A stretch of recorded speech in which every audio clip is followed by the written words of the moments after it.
Asante sana. Tuwashangilie tafadhali kazi very much.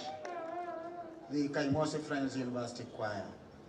The next item on stage is a poem, Madam Chancellor, by the Kaimosi Friends University choral team. They call themselves the Maka. The Maka team have a poem.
Remember,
to address the congregation. Professor Amadami.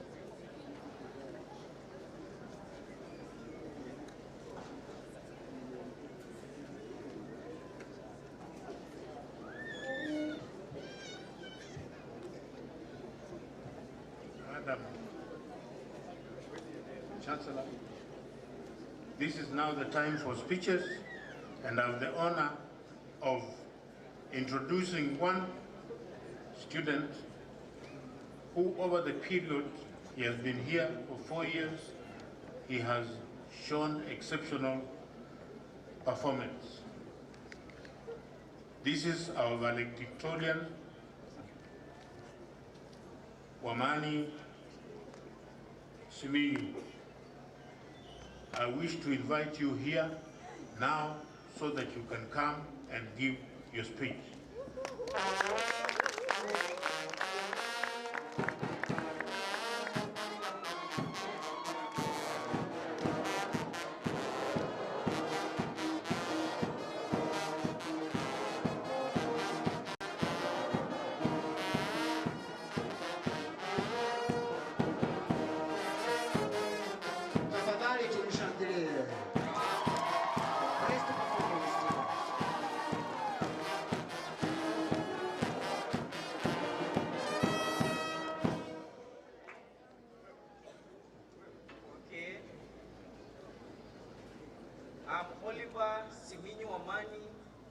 On the occasion of the third graduation ceremony of Kaimosi Friends University on 29th November 2024 at the graduation sports ground.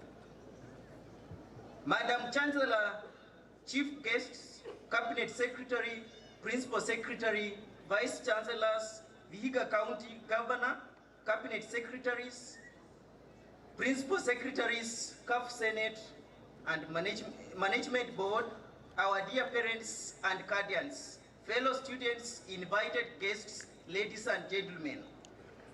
I am humbled to stand before you today to speak as 2024 CAFU Valedictorian.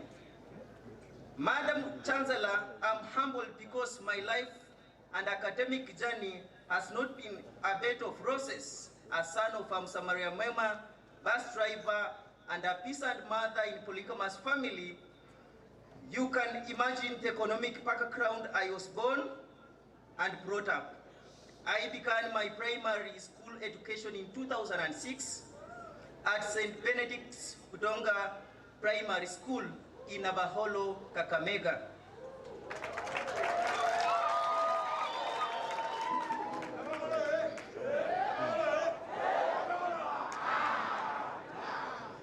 I did my KCPE in 2015, scoring 301 marks out of the possible 500.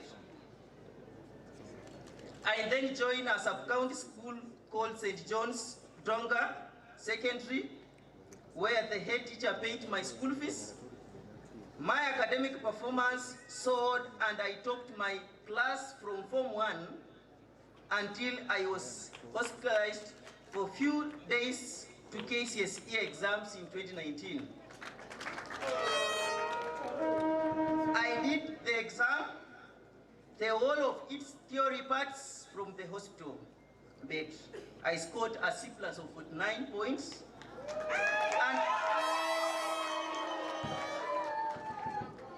And when I requested my head teacher to repeat for Form 4, he objected to it and asked me to accept the CAFU admission.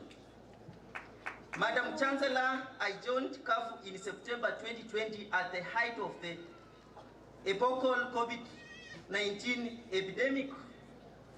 There was hopelessness at the scale of death. News sources chant stories of the horror of infection optimized by difficulty in breathing and quick death. News of susceptibility due to underlying condition was scaring. I was scared. No one knew what underlying condition he or she had. Nevertheless, shears, resilience, and adaptability assured us. The 2024 class, we fired on death or no death. I salute my peers of the 2024 class.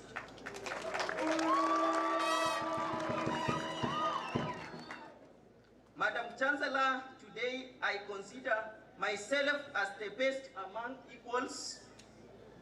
Equals because we have all made it to the coveted, yet elusive graduation list, coveted because a degree gives one an opportunity and power to read further and accomplish oneself as a scholar. Elusive because there was supplementary exams, retakes, deferrals, discontinuation, stress, and giving up. Self-instigated disappearances, and many more. The 2024 graduating class is proud of this milestone and truly celebrate our soon-to-be alma mater. CAFU for providing us with the necessary environment for this success. As we stand on the of a new order, we collectively reflect on the journey that has brought us here. It is hard to believe that the day we walked onto this campus as freshmen, nervous, uncertain, and torn between hope and despair, has brought us to this moment of joy. 4 years later, we stand tall as individuals who have persevered, learned, and grown in ways we never imagined. Our time here was not plain sailing, late night reading and discussions, early morning lectures, and countless hours of group and individual assignments. There were moments when we doubted ourselves, when the path ahead seemed too steep and hurdles too high, but we made it. Together, we made it. Every assignment completed, every exam passed, every project presented was a step towards this day. Moreover, it was not just the academic rigor that shaped us, but also our socialization through games and sports, as well as we believe in God. Madam Chancellor, I started my academic journey as an average student, but I have finished as outstanding. I had a formula to do it. I worked hard. I never missed any single lecture throughout my stay at CAFU. Never.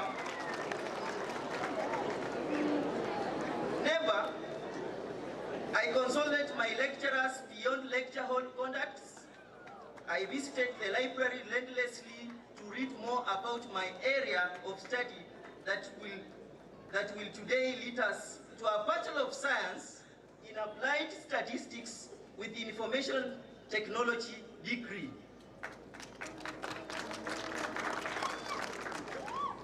I also participated in extracurricular activities and vied for the position of leadership in the students' governing body.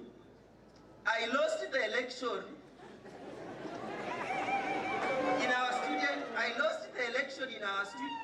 in our students' organization, but I never gave up.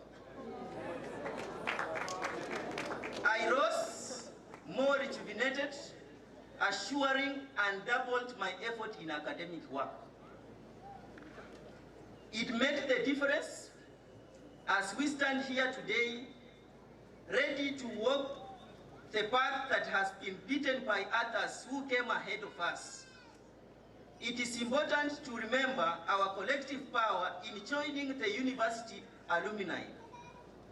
I urge class of 2024 to keep identifying with our alma mater by actively getting involved in alumni activities. My dear comrades, the 2024 class, as we step into the next phase of our lives, whether it is further education, starting a career, or whatever dreams we choose to chase. We must remember the lesson we have learned here. We must carry forward the resilience that has brought us to this day, the curiosity that will fuel our growth, and the empathy that will allow us to make positive impact on the world. I today honor CAF fraternity through the Vice Chancellor, Professor Peter Mwita, our families, our lecturers, and our professors for making it happen.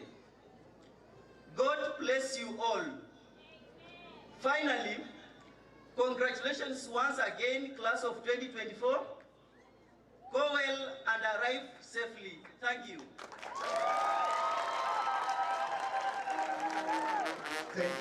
Thank you very much, Oliver. Madam Chancellor.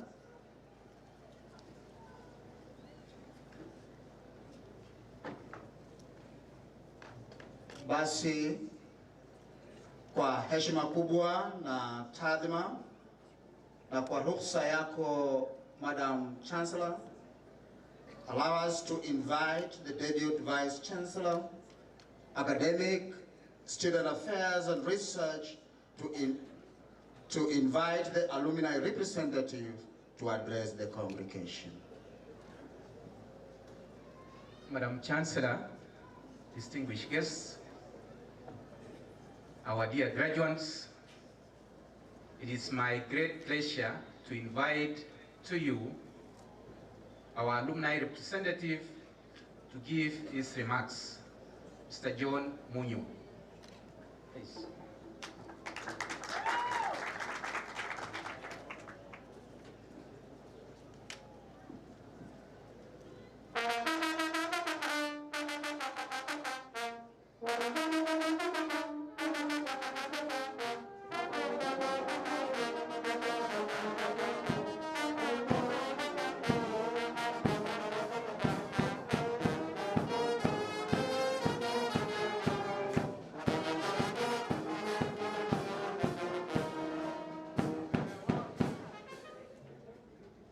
Madam Chancellor, our Chief Guest, the Chair of the Council, the Vice Chancellor, Deputy Vice Chancellors, graduates, Kaimosi Friends University staff and students, distinguished guests, ladies and gentlemen, good morning. Madam Chancellor, with your permission, allow me to recognize the presence of the Vice Chair of the Alumni Association, Madam Ruth Mwangoro, and the Acting SG, Mr. Madam Chancellor, today marks a significant milestone in the journey of this great institution as we celebrate the third cohort of graduates who now join our alumni community, which is a beacon of excellence and commitment to service. Madam Chancellor, as an alumni community, we are the beacons of this institution. We embody its vision and its values, lighting the way for the future generation. Kaimosi Friends University was built on a foundation of integrity, academic excellence, and societal contribution. These ideals are the compass that guide us as we navigate our professional and personal lives. Madam Chancellor, as a young and vibrant university, our vision is clear: to nurture graduates who are innovative, ethical, and capable of addressing local and global challenges. Our institution has the potential to become a leader in education, research, and community development. This vision can only be realized when all stakeholders, including the alumni, unite to support the university mission. Madam Chancellor, the Alumni Association is actively exploring avenues to enhance our career development, mentorship programs, and collaborative research opportunities for the students and the graduates. Madam Chancellor, the Alumni Association is also proud to oversee several initiatives, which includes mentorship programs, scholarships, networking events, and some of the alumni awards. Madam Chancellor, today as we welcome this new cohort of graduates, we are delighted to announce that the alumni community has grown to over 1,500 members. Each one of you is now part of that family that stretches across industries and continents. Madam Chancellor, as we strive to realize this goal, we humbly request the university management, through the office of the Vice Chancellor, Professor Peter Mwita, to, number one, kindly consider awarding the top best male student and the top best male-female student a master's scholarship to enable them continue shining and making Kafu proud. Number two, kindly consider onboarding a few alumni graduates to the members as members of the university staff under the staff development program, and this will make our coordination of our association with the management easier. Lastly, Madam Chancellor, to the graduating class of 2024, congratulations on your achievement.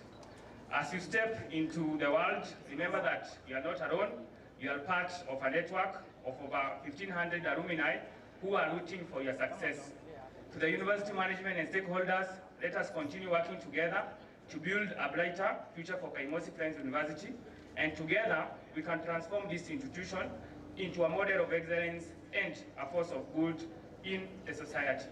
Thank you, and may God bless Kaimosi Friends University. Let's appreciate our alumni. Thank you very much. Riding on the same protocol, it's now my pleasure to invite our Vice Chancellor, Professor Peter Mwita, to address this gathering. Professor.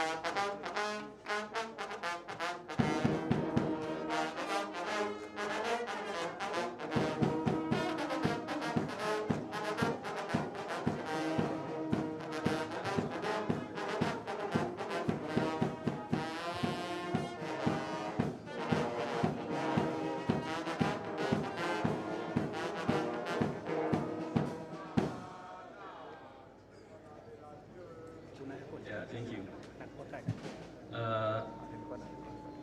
Madam Chancellor, Dr. Bernadette Mungai, our chief guest, who is the Regional Commissioner, Western Region,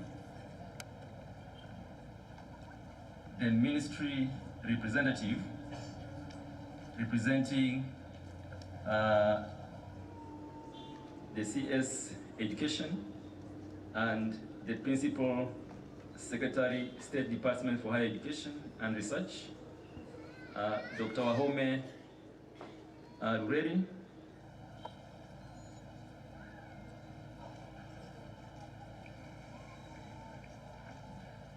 the Governor, Vihiga County, who is represented by Professor Mike Iravo, the CEC Transport, the East African Yearly Meeting of Friends Church, Kaimosi, led by Ishmael Chanzu,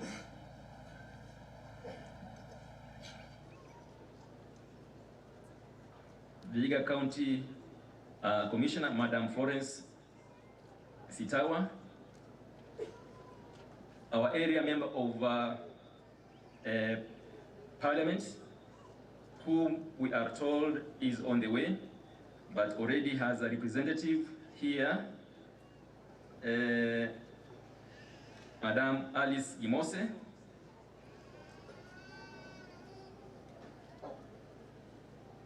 members of Kaimosi Friends University Council, my colleague, Vice Chancellors,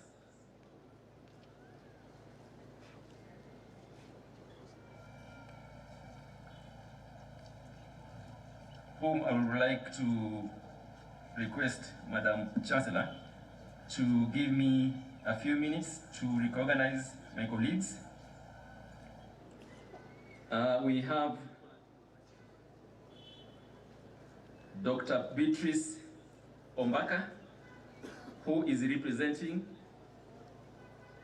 the Vice Chancellor, Karatina University. Professor David Mulwa, Registrar Machakos University, who is representing the Vice Chancellor, Machakos University.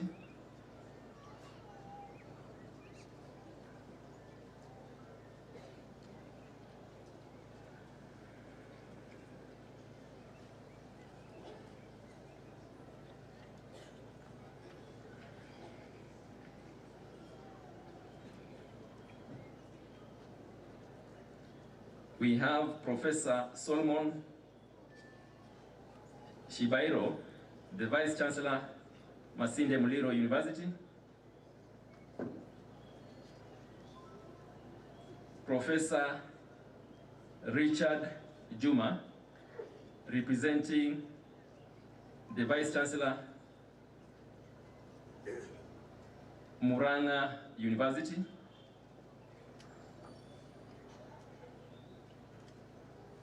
We do have Professor Winston Akala, the principal, Koitalel Samoe University College.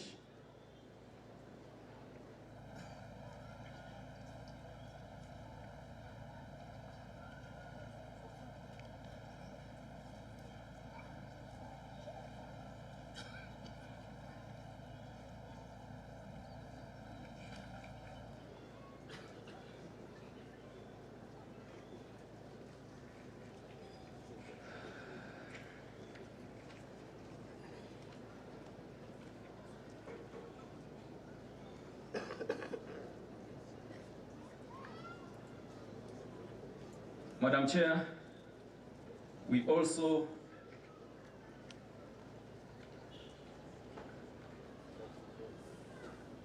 do have our guest, Honorable Yusuf Chanzu, who is the Chairman, National Housing Corporation.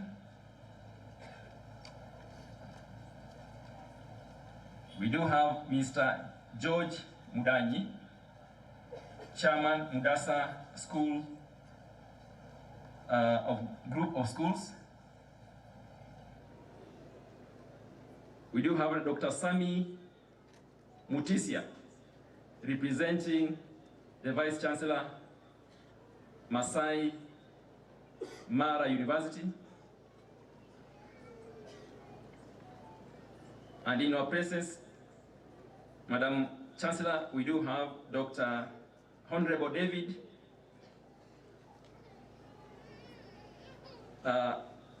Lugava, who is Shiru Ward MCA, Honorable Boniface Shanga, Muhudu Ward MCA,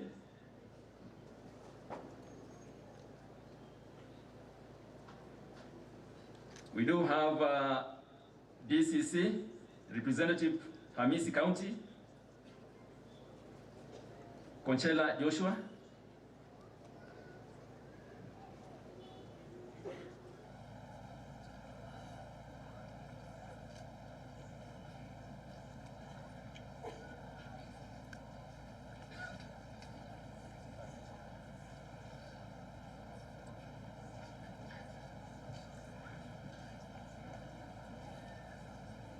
and in our midst also we do have Zakaria Bitok, who is the County Police Commander.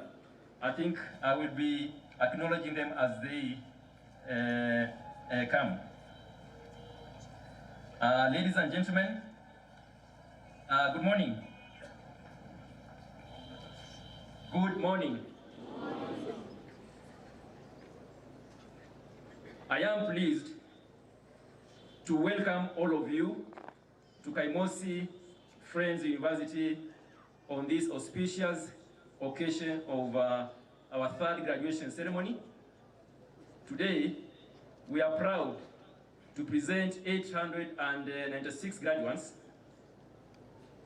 from the following 4 out of 5 schools: 1 School of Business and Economics, we have 77 graduates.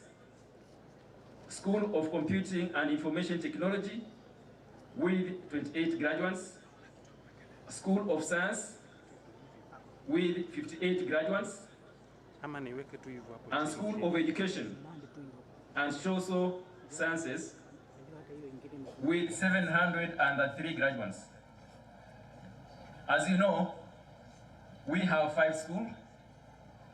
The 5th school is the School of Health Sciences, which is the youngest school in this university, and its pioneer students are actually in the 4th year. So we expect, come next graduation ceremony, all the schools that are presently running at KAFU will be presenting graduates. Now, in terms of gender distribution, of those graduating today, 896, 389 are female, while 507 are male.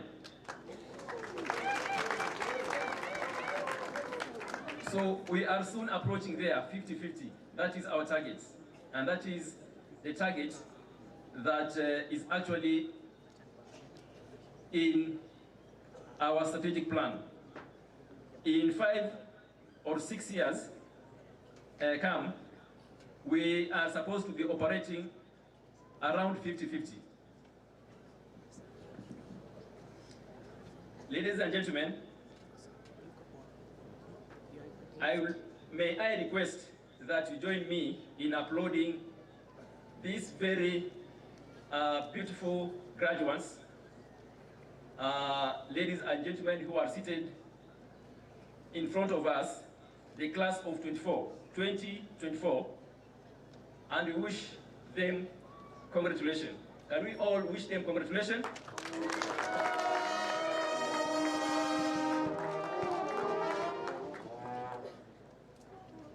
Madam Chancellor, Chief Guest, ladies and gentlemen, I am happy to report that during this year, our students excelled in various co-curricular activities besides their academics. In sports and games, our Frisbee, which is actually a new game, a new sporting game in Africa, our student team represented Kenya during the East African competitions held in Kampala from 21st to 22nd September this year. The team emerged the best. Hence, in East Africa, we have the champions for this sporting game, Frisbee. The champions are actually at Kaimosi Friends University.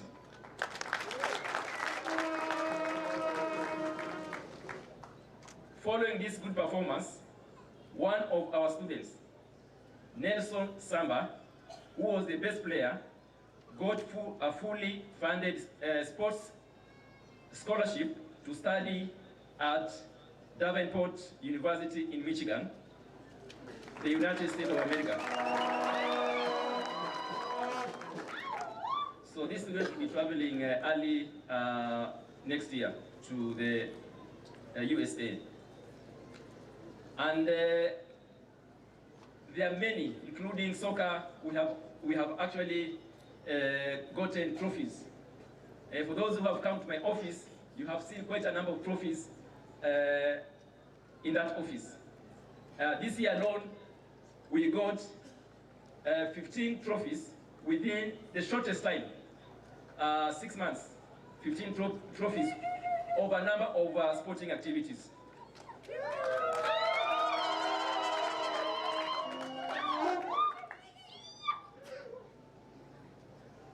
Madam Chancellor, Chief Guest, drama and music clubs participated in the national competition.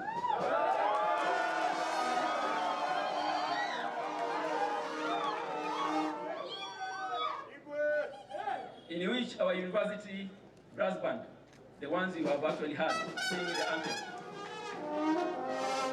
emerged the national champions in Kenya.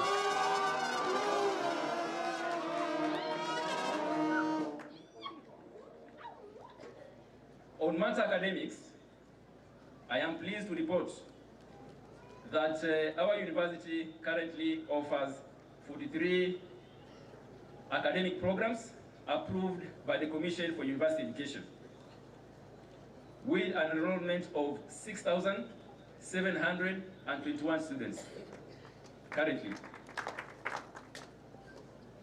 Now, of course, when we graduate, these 896 students then will be less by that number. We are continuing to review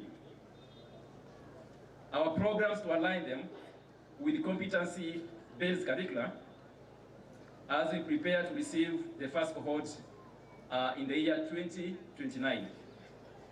This is besides reviewing them to ensure they are relevant to the market. Madam Chancellor, the university is forging her niche in science, technology, engineering, and mathematics, STEM, with a bias in the field of health sciences. Already, the university has started investing heavily in basic sciences and health sciences, with the construction of the following underway. We have anatomy laboratory, physiology laboratory, optometry laboratory, and the optometry workshop. Besides the above, the university is building an ultra-modern library which will be adequately equipped with teaching and learning materials upon completion. In research, we have 5 externally funded new projects this year valued at 24 million, and this is expected to grow significantly as more focus is put in research activities at the university, considering that this is an important pillar for academic excellence. With regard to publications, appropriate measures have been put in place to ensure increased number of publications in reputable journals. Along these lines, we hosted our second annual conference in May this year, from which 65 research papers were generated. This academic year, the university has supported 15 members of staff to attend and present papers in international conferences, despite the limited resources, because we value the academic activities where we have research being part of the academic. Furthermore, one of our staff, Dr. Victor Shikugu, who is a lecturer in the Department of Physical Sciences, was honored with the prestigious Outstanding Research Award in the Young Researcher category at the inaugural Kenya National Research Fund. Therefore,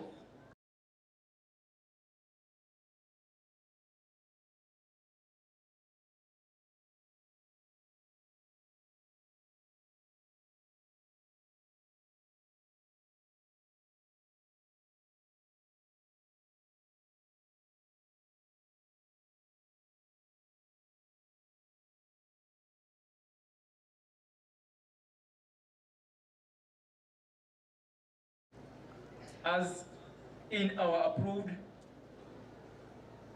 research, consolidated research budget, consolidated annual budget for CAFU, we have 0.8% has been allocated to research. This is an increment from 0.28% from last year.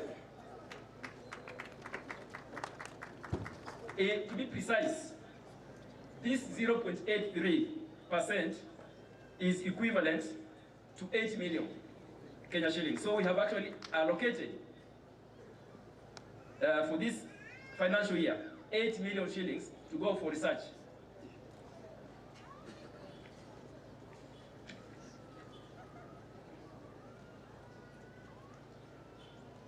Madam Chancellor, in order to stimulate innovation facets both among students, staff, and the neighboring community, the university is set to start holding annual Innovation Week, with the first one scheduled to take place in March 2025. On innovation output, I am glad to mention that two of our staff, Dr. Remy Shiundu and Mr. Boniface Giveri, have patented an innovation titled Sustainable Production and Delivery of Biodegradable Sanitary Pads.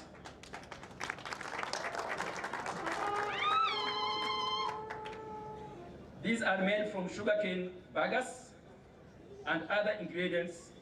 In addition, another innovation by Dr. Shiundu and Mr. Giveri on biogel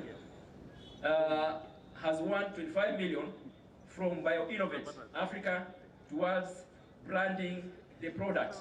Because this product needs to actually go out by the end of next year, it needs to be out in our supermarkets. And we thank BioInnovate for actually considering that innovation and awarding this university through the two innovators 25 million.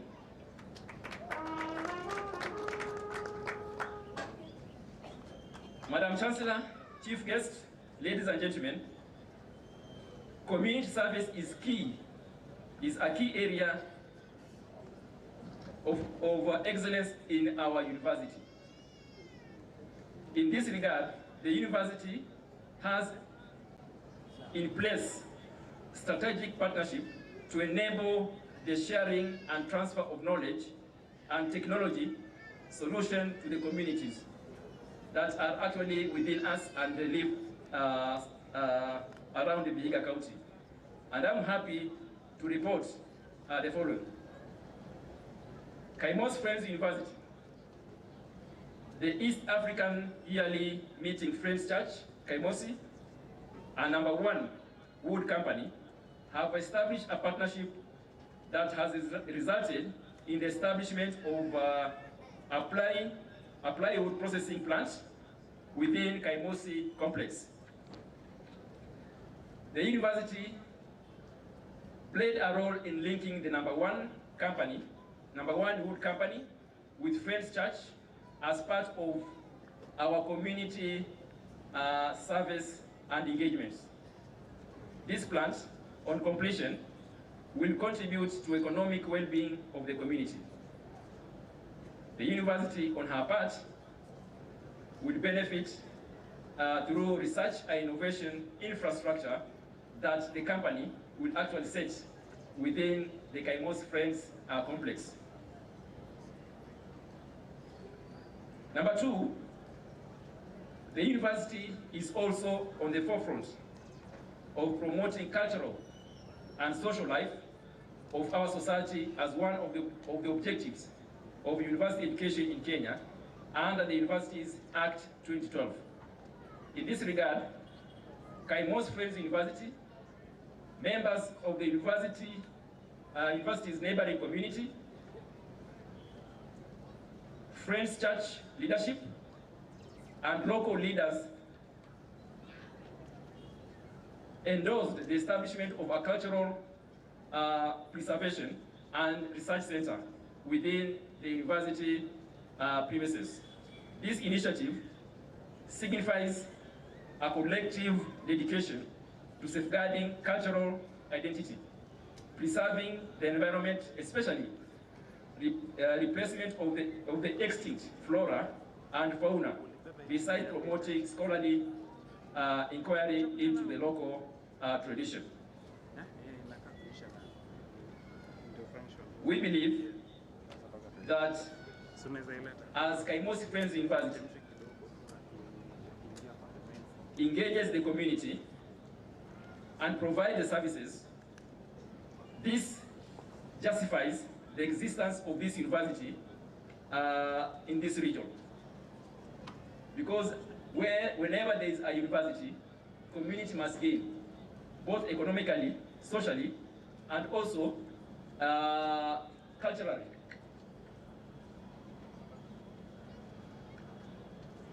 Madam Chancellor, our chief guest, ladies and gentlemen, the university is alive to the fact that the government's economic recovery agenda is anchored on the bottom-up economic transformation.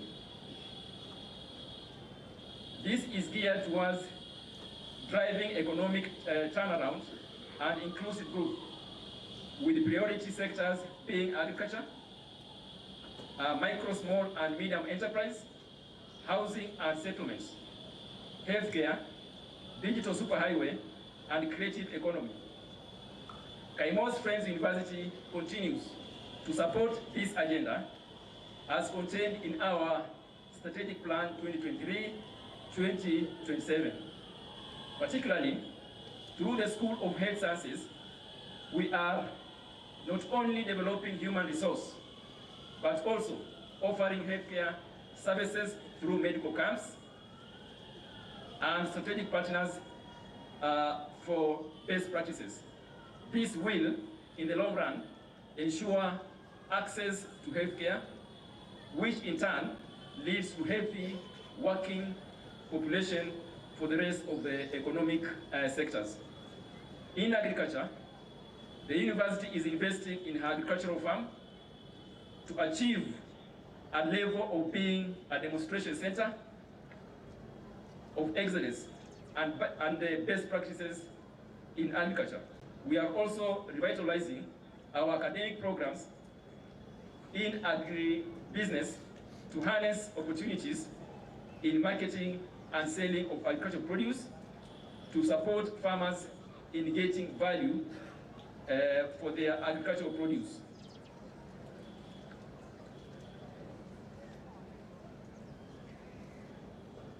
In the early months of this year, a deliberate move was made to review the university's vision to realize the aspiration of Kaimosi Friends University of achieving a world-class status.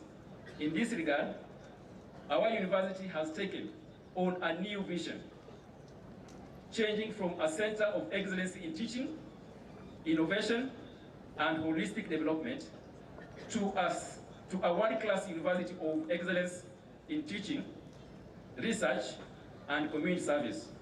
This change is an incubation to position our university as an international actor in combating societal challenges. To this end, I am happy to mention that we launched our strategic plan 2023-2027 in June 26th this year, and it is now being implemented. Further,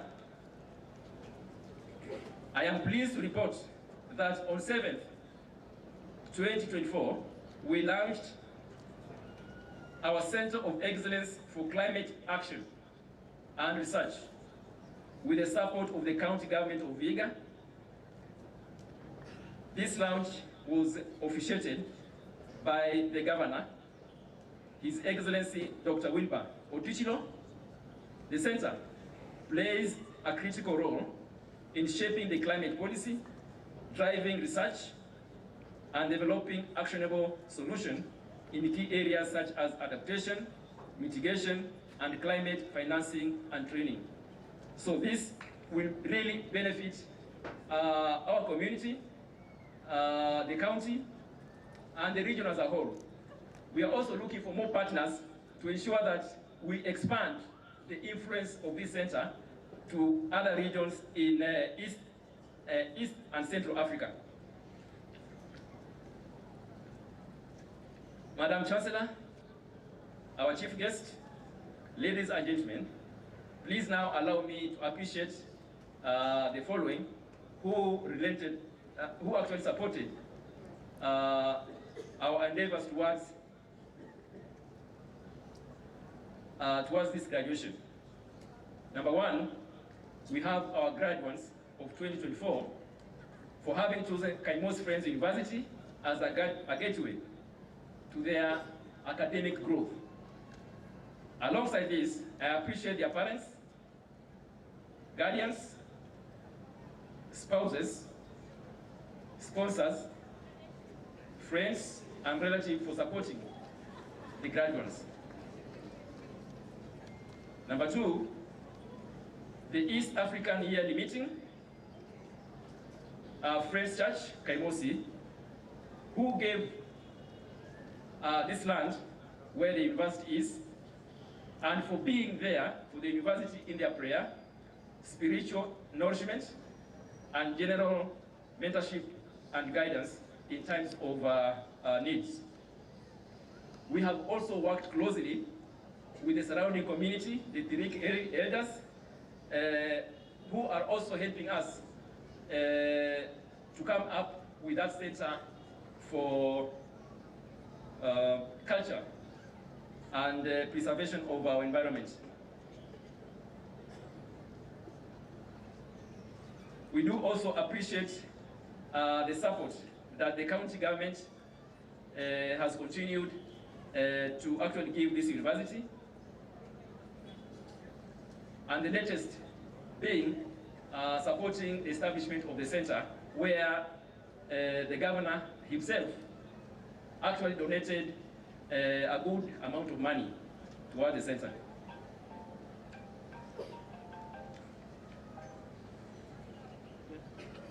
So thank you very much, the county, the Western Region Commissioner, for accepting to grace this third graduation ceremony as the chief guest. We have been working very well with your people here in the county. Whenever we shout a bit, they are there.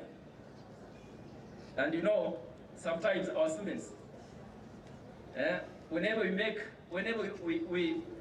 our students cry a little bit, we actually also find out that the county government, the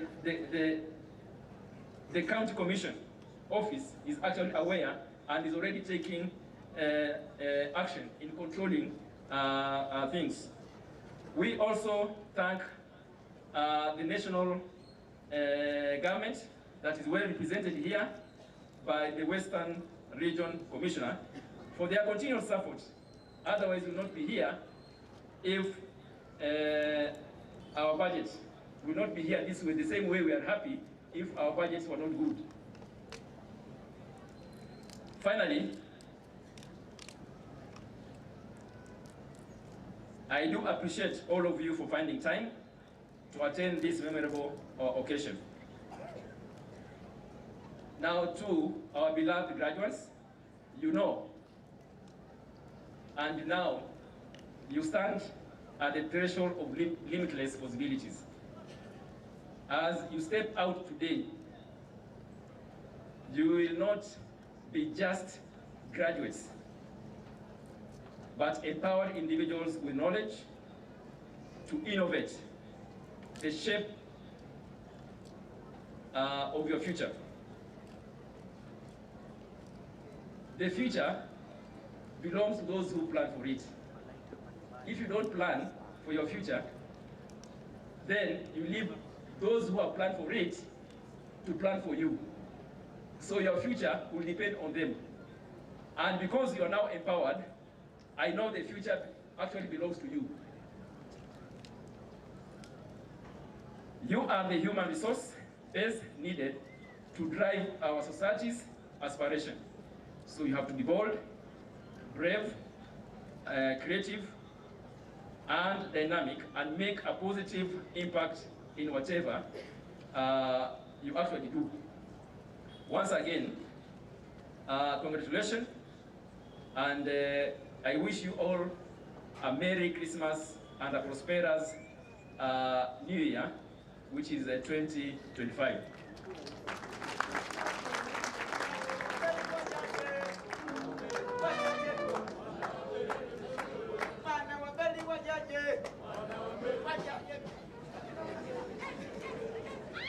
Yeah, before I welcome the chairman of council to address this congregation, I would like to recognize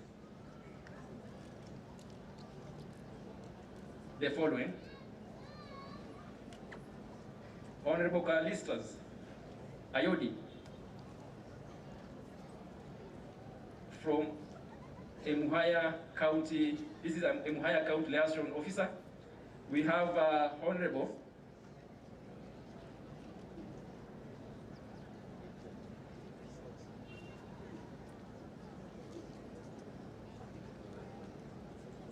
Richard Muhiga, MCA Shamakoko.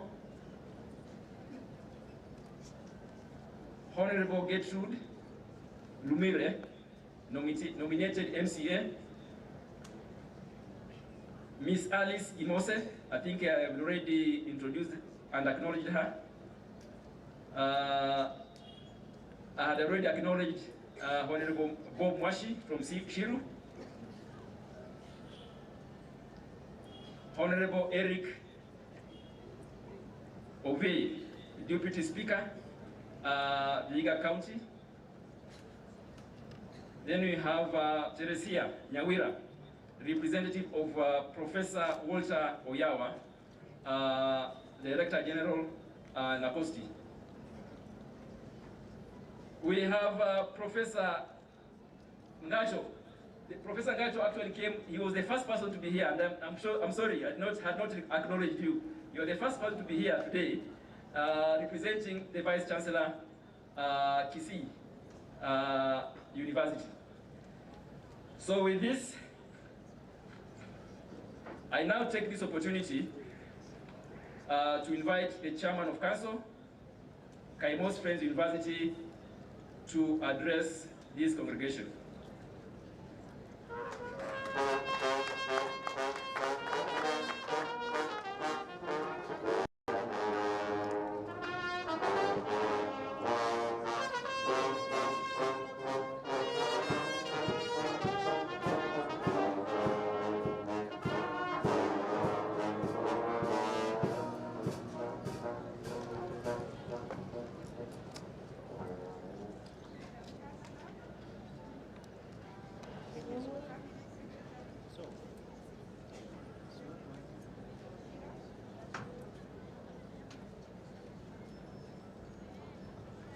Madam Chancellor, Cabinet Secretary, Minister of Education, represented by Dr. Washira, the Governor of Vihiga County, represented by Professor Mike Irago, Western Regional Commissioner, who is our Chief Guest, Mr. Samson Irumu Masharia, Vihiga County Commissioner, Madam Florence Sitawa, members of the National and County Assembly, members of the Kaimosi Friends University Council.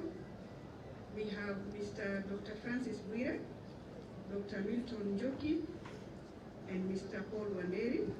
The Acting Vice Chancellor, Kaimosi Friends University, Professor Peter Mwita. Vice Chancellor and Deputy Vice Chancellor from other universities. Members of Kaimosi University Senate. Members of Kaimosi Friends University Management Board. Kaimosi Friends Alumni Association. Parents and guardians. Graduates, Kaimosi Friends University staff and students, media and our partners present, distinguished guests, ladies and gentlemen. Madam Chancellor, distinguished guests, staff, students and graduates, it is my distinct pleasure to welcome you to this occasion, the third graduation ceremony of our university. We are deeply honored by your presence and participation. Please feel free at home and appreciated as part of this community. This year, our theme is Shaping the Future with Knowledge and Innovation. Reflects our commitment to our core mandate of teaching, research, and community service. These themes aligns with Kenya Vision 2030 and bottom-up economic transformation agenda, the African Union, Agenda 2063, and the United Nations Sustainable Development Goals. As a university, we continue to engage with our stakeholders to forge strategic synergies that position us as leaders in higher education. I am pleased to share some of the progress we made towards this goal. Council approvals. The Council remains steadfast in developing forward-thinking policy to guide our national and achieve our performance targets. The Council has approved the statutes ensuring compliance with the University Act 2012. These statutes, along with other charters, serves as key governance instruments for the university daily operations. In line with Section 35 of the Act, the Council has recently approved several critical documents, including our strategic plan for 2023-2027. Additionally, we have adopted essential human resource instruments, such as the Human Resource Policy Manual and the Staff Establishment Plan. To facilitate research, innovation and outreach, the Council has approved the budget request and supported the implementation of the University Research and Innovation Agenda. Collaboration. Madam Chancellor, as part of our strategy to enhance our mandate, the university has established key partnerships. We have signed a memorandum of understanding with Vihiga County Teaching and Research Hospital to support the infrastructural needs of our School of Health Sciences.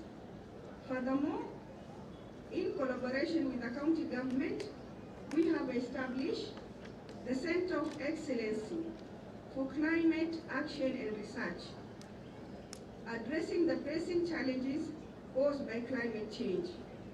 This partnership enables us to enrich the student learning experience while fostering research and innovation. Moving forward, we will continue building such collaboration to strengthen our resource base and expand our contribution to society.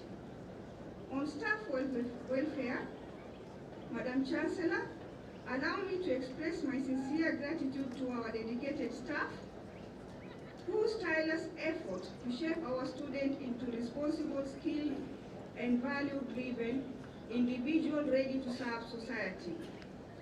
To attract and retain highly qualified personnel for our core academic schools, the Council has approved a competitive scheme of service. Additionally, we remain committed to continuous staff training and capacity building initiatives to ensure effective service delivery and professional growth. On infrastructure development, to meet the growing needs of our students, the Council has key infrastructure projects. These include the completion of ultra-modern library, which will enhance teaching and research, and the construction of a perimeter wall to ensure safety and security of the student community. We are also equipping our labs with the state-of-art facilities, and we are in the process of developing an anatomy lab to support the School of Health Sciences. These efforts are geared towards creating an environment that fosters academic excellency and innovation. Message to the graduates, Madam Chancellor, allow me to extend my congratulations to the class of 2024. Today marks the culmination of your hard work, resilience, and dedication. As you embark on this next chapter of your journey, I urge you to embrace service with humanity. Let your contribution to society reflect our core values, particularly friendship. Be kind and supportive to your families, communities, and most important, yourselves. Finally, I take this opportunity to wish you a joyous Christmas and a prosperous New Year in 2023. It is now my honor to invite the representative of Principal Secretary, State Department of Higher Education, Dr. Wahome, to address this congregation. Thank you.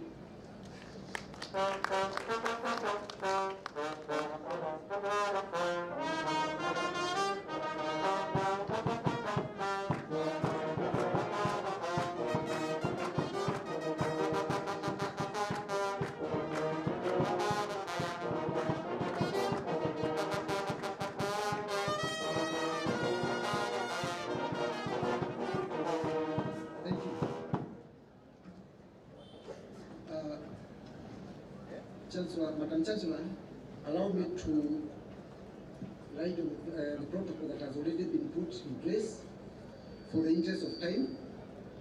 And as it has been said, I'm here to represent the Ministry of Education, the Cabinet Secretary, and the Principal Secretary, State Department for Higher Education. Would have really wanted to be here with us, but due to some other pressing duties, who are not able to be with us, and that's why I'm here. And with me I have the speech by the Cabinet Secretary, Mr. Julius Migos Ogava, and I want to go straight and read the speech as it is. Thank you. I join you today in the third graduation ceremony of Kaimosi Friends University with great delight. We gather here today to celebrate a crucial academic event and ceremony that marks a significant milestone in a graduate's journey. I extend my sincere congratulations to all graduates seated here. As we reflect on your achievements, we appreciate your resilience and determination that has driven you to this remarkable point in life. I acknowledge the vital role played by the faculty and staff of Kaimosi Friends University in molding you to this successful end. Their commitment and mentorship has been instrumental towards realizing this accomplishment, and to the parents and guardians, friends and well-wishers who gave you unwavering support during your years of study, we cherish your provision, which is the cornerstone of this celebration. Madam Chancellor, education is termed as the utmost equalizer of society, since it opens up a whole world of opportunities and possibilities to learners. My ministry's quest is to provide and coordinate competency-based equitable education, training and research for sustainable development. Quality education and training serve as the core catalyst of Kenya's Vision 2030 goal of creating a fair and democratic society. The value of education, training and research in providing human resources required to propel economic growth in Kenya cannot be overlooked. And this is why our government effected the 2663 education system in 2017 to replace the then 844 education system. The implementation of competence-based curriculum, that is CBC, is ongoing at basic and tertiary education levels, and the first CBC cohort of students are expected to join universities in the year 2029. To reposition Kenya's higher education system, we challenge universities to polish and align their curricula and infrastructure to current industry needs and global trades needed for the graduates to have appropriate skills. Madam Chancellor, Kenya anticipates to transform into an industrialized, middle-income country that provides high-quality life to its citizens. And to achieve this objective, the education sector has set out to conduct relevant institutional reforms, review policies and legal frameworks to enhance the quality and relevance of education. The education sector's second medium-term plan prioritizes free basic education, establishment of new schools and universities, integration of ICT, enriched post-basic education, curriculum revision and reforms, and financing. The government has allocated adequate resources towards supporting teaching and learning in our institutions, including universities. Madam Chancellor, we reside in highly dynamic and proactive, competitive, knowledge-based digital economy. There is increasing demand for specialized, comprehensive skills and competencies, coupled with professional advancement to appropriately fit in a swiftly evolving job market. The past 5 years of the 21st century has seen a rapid rise in the proliferation and incorporation of artificial intelligence, that is AI tools in higher education, attributed to development of disruptive digital technologies. And despite the fact that the higher education community is still contemplating and looking for a common ground on whether to adopt AI in teaching, learning, and research, the truth of the matter is that AI is here to stay. The emergence and advancement of disruptive digital technologies emphasizes the need for our universities to uphold quality of their programs through continuous review and fine-tuning of their teaching and learning curricula to meet the dynamic and emerging industrial needs. To achieve objectives of post-secondary training, universities are well placed to implement the practical components of their courses through systematic consultation and upgrading. And this will address the existing knowledge and skill gaps between the theory taught in lecture halls and the market needs. I commend Kaimosi University for effectively embracing the paradigm shift in teaching and learning by integrating new technologies in education through online teaching. In this knowledge-based economic era, ICT integration is no longer optional. It is integral towards achieving efficiency and effectiveness in teaching and learning. I challenge the academic community to remain vigilant and innovative in scientific interdisciplinary research and collaborative projects that harness science and technology to improve livelihoods and uplift our communities. And now to the graduates, the graduating class of 2024. The time you have spent at Kaimosi University has transformed you into all-round individuals.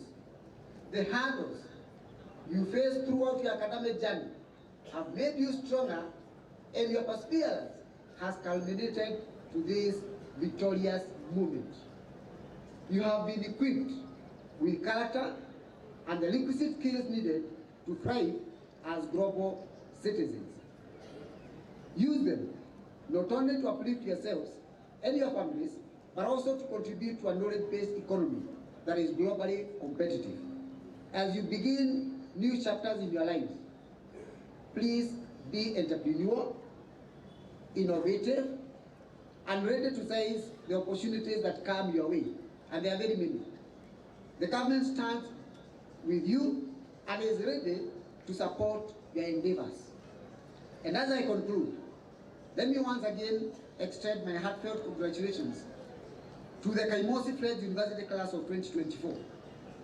This is a day of celebration for all of us, but especially for you, the graduates, and for all those who have supported you.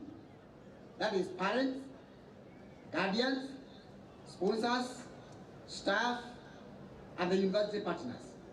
Your success is the result of collective effort, hard work, and sacrifice. And it is something we all take pride in. May you continue to shine in all your future endeavors. Thank you, congratulations, and God bless you. Thank you very much.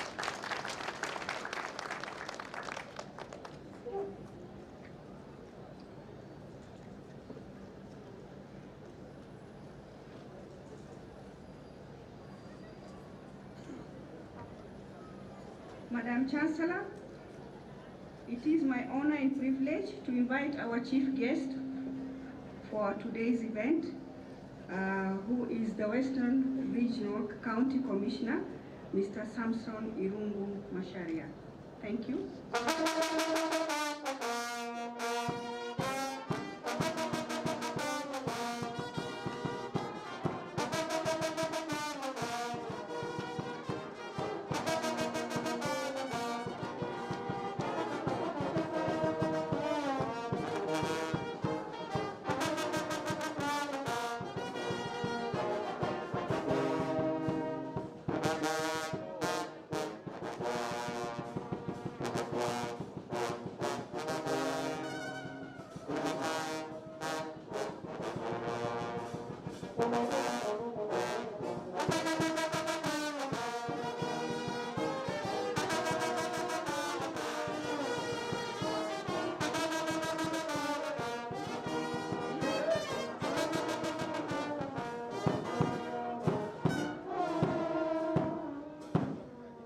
Thank you very much.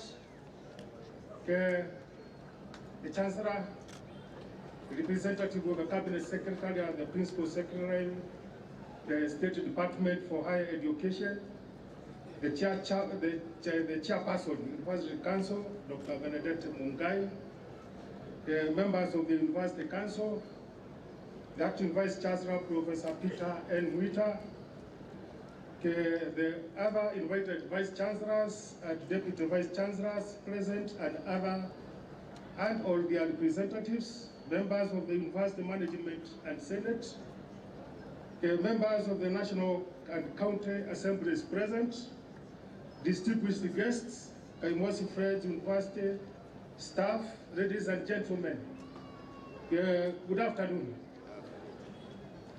Yes, my name is Irungo Masharia, as you have heard. I am the Regional Commissioner for this region. And I will start by making an observation that we are here today celebrating you as graduates. But it is, I don't know what they could be. We are either tired, hungry, or something. Okay? You know, even the graduates themselves look very dull. It is your day. Whose day is it? It is your day. So we expect a lot of excitement from the graduates. And we also know that parents have traveled from far and wide, from all over the country, to come and witness this day. So we are here in this auspicious occasion, joining you as the graduates and your parents and your guardians and the school fraternity in this that graduation. We have mentioned that there are others among us, and I don't want to forget to introduce them. So I want, if you allow me, Madam Chancellor, to introduce my teams. All right. The County Commissioner and your team. Yes, that is the County Commissioner and her team. That when I talk about the team, is the Security Committee. And I've heard you commend them, because without an environment, the proper environment that is safe and secure for you as learners and for everybody who is from this environment, you will not be learning. You know the kind of experiences you have had as a university. I've been here for some time. I know where we have come from. But I'm happy to be part of this celebration, because despite the many difficulties that we have gone through, at least we have reached where we are today. So we have come from far, as they say, and I can see that we are going very far from here. I'm also very happy with the growth that the school has recorded. Because from where you came from, today when we talk about the figures, you are talking about this enrollment of about 6,721. That's a very good number for a start, at least in the third year of graduation. So we know we are going very far.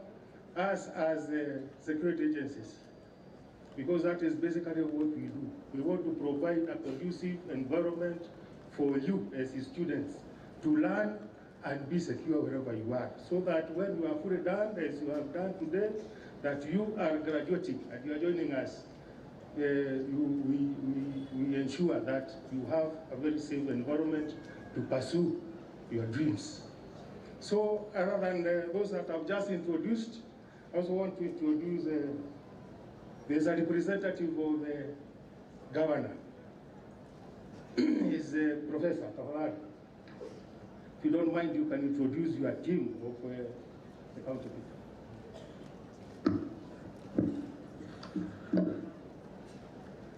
Thank you, the chief guest, Madam Chancellor, the chairman of the council, representative of the Ministry of Education, the the VC, Masinde Murilo, Deputy Speaker here with us on day, and honorable members who are with us from the county executive and the assembly. Now, other government officials and our guardians who have made us to come here. Mjambo wote. I am here stepping in a very high shoes of His Excellency, the Governor or Titular of Vihiga County.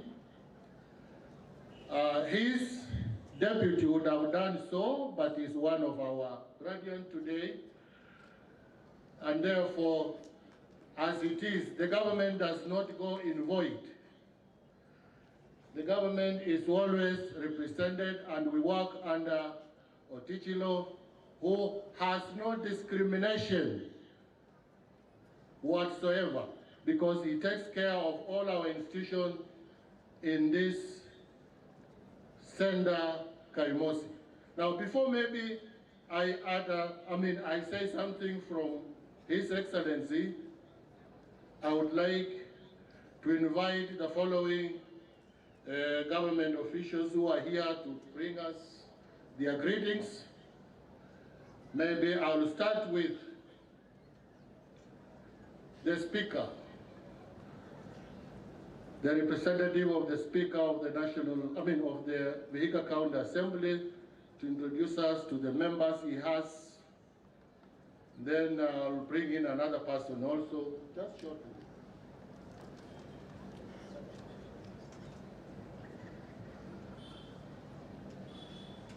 Thank you, Prof, the Chancellor, the Vice Chancellor, all distinguished guests, our graduates, honorable members from the County Assembly and the County Executive. Good afternoon. Graduates, good afternoon. Good afternoon. Thank you, Prof. Allow me to take this opportunity on behalf of the County Assembly of Vihiga to congratulate all graduates. In particular, allow me to congratulate our Deputy Governor, His Excellency, Wilberforce Kichezo, and also our Director, TVET, Charles Savedi, for achieving what you've been able to achieve. Vice Chancellor, thank you for the invitation. On behalf of the County Assembly of Vihiga, and on behalf of the Speaker of Vihiga, we say thank you for the invitation. We received the invitation, but the Speaker is committed on other government duties in Nairobi. He would not be able to be here with us today. But he said, I pass our regards to graduates, and I want to congratulate in particular. And today, Vice Chancellor, you allow me just to buy lunch for Wamani Simiyu. Where is that first class? Please come and take my lunch. I know it is not allowed, Vice Chancellor, but you allow me. Because, he scored first class. And I remember I did the same course at Mo University. Scoring first class is not easy. So allow me to buy him lunch. And thank you, my brother. With me, Prof, with due respect, just allow me to acknowledge the presence of a honorable member for Shir Ward, Honorable Mashi, wherever you are. Honorable member for Muhudu Ward, where we are. Honorable member for Shamahoho Ward, our neighbor. Honorable member Gertrude Lumire, nominated MC on ANC. And we had our minority leader, Honorable Vincent Aziad, who was with us. And Prof, we also have Honorable Lunani Joseph, I know you may forget him. Our CC Trade is with us, just to accompany the Deputy Governor. With all those remarks, allow me to say, congratulations, our graduates. God bless you. Face the challenges with courage, and make sure that you face them with a lot of energy and with courage. Thank you, Prof. and Vice Chancellor. Thank you very much. Now we are going to take a very short time because this is a graduation ritual. I forgot to say my name, Eric Odeyubam, MCA Disambai Ward, and the Deputy Speaker. Thank you, Deputy Speaker, for leading us in that section. I would like then to call Chairman of Affordable Housing, Kenya, Mr. Chancellor.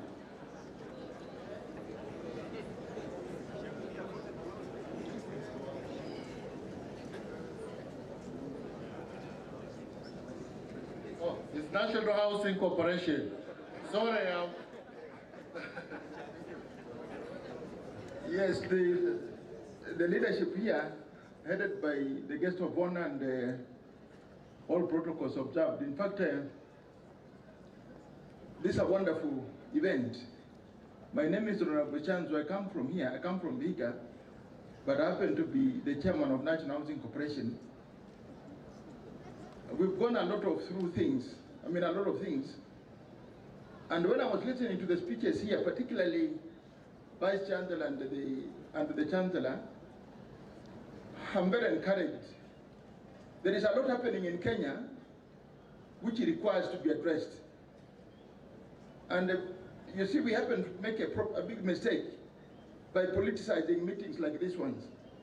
I would like you, when you live here, you think the same way you've been thinking when you are here, the way you are able to score. Because you know, when you get to politics, scoring is in a different way. Sometimes you find the loser is the winner. So you don't understand. I talked to the Vice Chancellor. This is a place which requires a lot of initiative.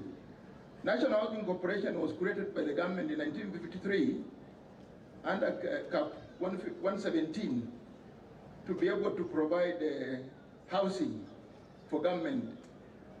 And when I spoke to the Vice Chancellor, I was thinking that maybe when I had a board meeting yesterday, but I didn't want to commit myself at the board level. But I think we'll be able to engage later so that we can see whether we can do some hostels here, affordable housing, affordable hostels for the students. Because if I remember the time I went to the University of Nairobi, we accommodated all of us. But things changed thereafter. I'm having quite a number of students sending me messages, like one was sending me a message yesterday, she's not able to pay for light. You know, you are not able to pay for steamer. Government was supposed to provide education in an effort to develop it itself, because you know you cannot develop without developing your own manpower. So it is a very important thing, Nani Professor, and I think we need to discuss more. I was just talking to my brother, I don't know whether you're going to introduce him, this Mudasa Academy, just come for a minute because of the way I relate with you.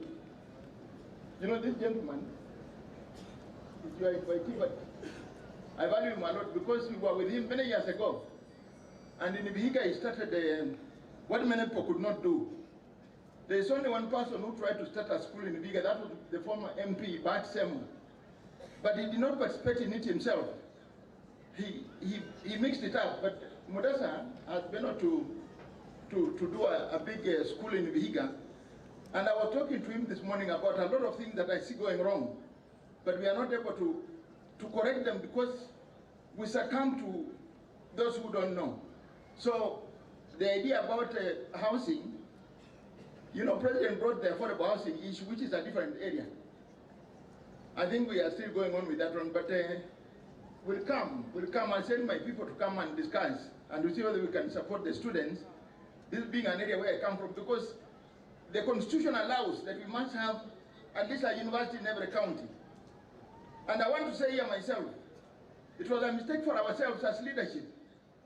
Instead of building Kaimosi, you go and start a member of parliament to go and start a university, which is supposed to be a national function. A lot of money has been wasted there, and you leaders, you are not talking about it. That money was, when we brought CDF, it was supposed to help children like this one to go to school, not to go and start a university. We have got a representative of the minister here and the PS. They are the ones we are supposed to tell what we need to develop a university, but you can't take money, you go and put in a place which is now a white, what do you call it, white elephant. And we need money for institutions like this. So, mimi nawashukuru sana wale ambao wamefaulu siku ya leo. I'm happy that you got the representative of the minister, and I'm happy that he is the one, Nani Otichilo, has chosen to be in charge of education, because earlier on we got some people who didn't even know about transport. They were given roads to do. That's why things are in a mess in Vihiga. The roads are not there. Even when we are coming to invite, like I said, we should be having tarmac coming to the university.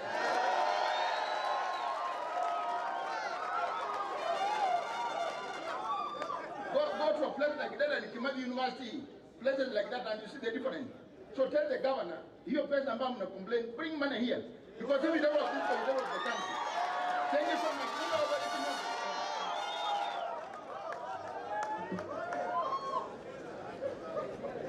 Thank you, Madam Chancellor. We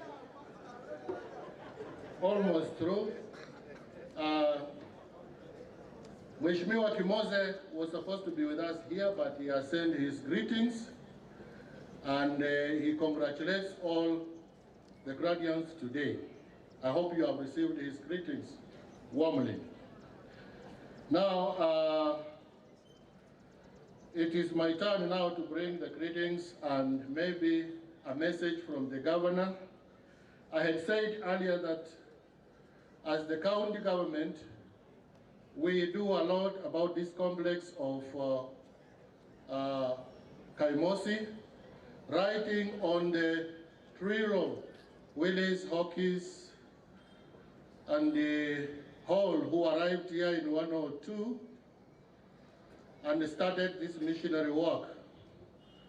Though life started here in the 10th century by the people called Iturikis. So what I mean is that if the trio woke up today, those who came from Cleveland, Ohio, USA, with a mission of establishing this mission here, they would wonder. And secondly, they would congratulate us who are living, because at the moment, we have achieved all what the missionaries wanted here. They wanted education. They wanted industrial education. They wanted hospital to cure the people, and they wanted agriculture. Kafu is the climax of the education. Industrial education is the climax of French National Polytechnic. And Jumuiya is the representative of the hospital here. And we are talking of agriculture, where Wandeti had to start at Kapkangani, but unfortunately failed before agriculture took off. But I'm happy there is an agricultural institution in that place, taking place. So, Kaimosi is doing very well in that direction.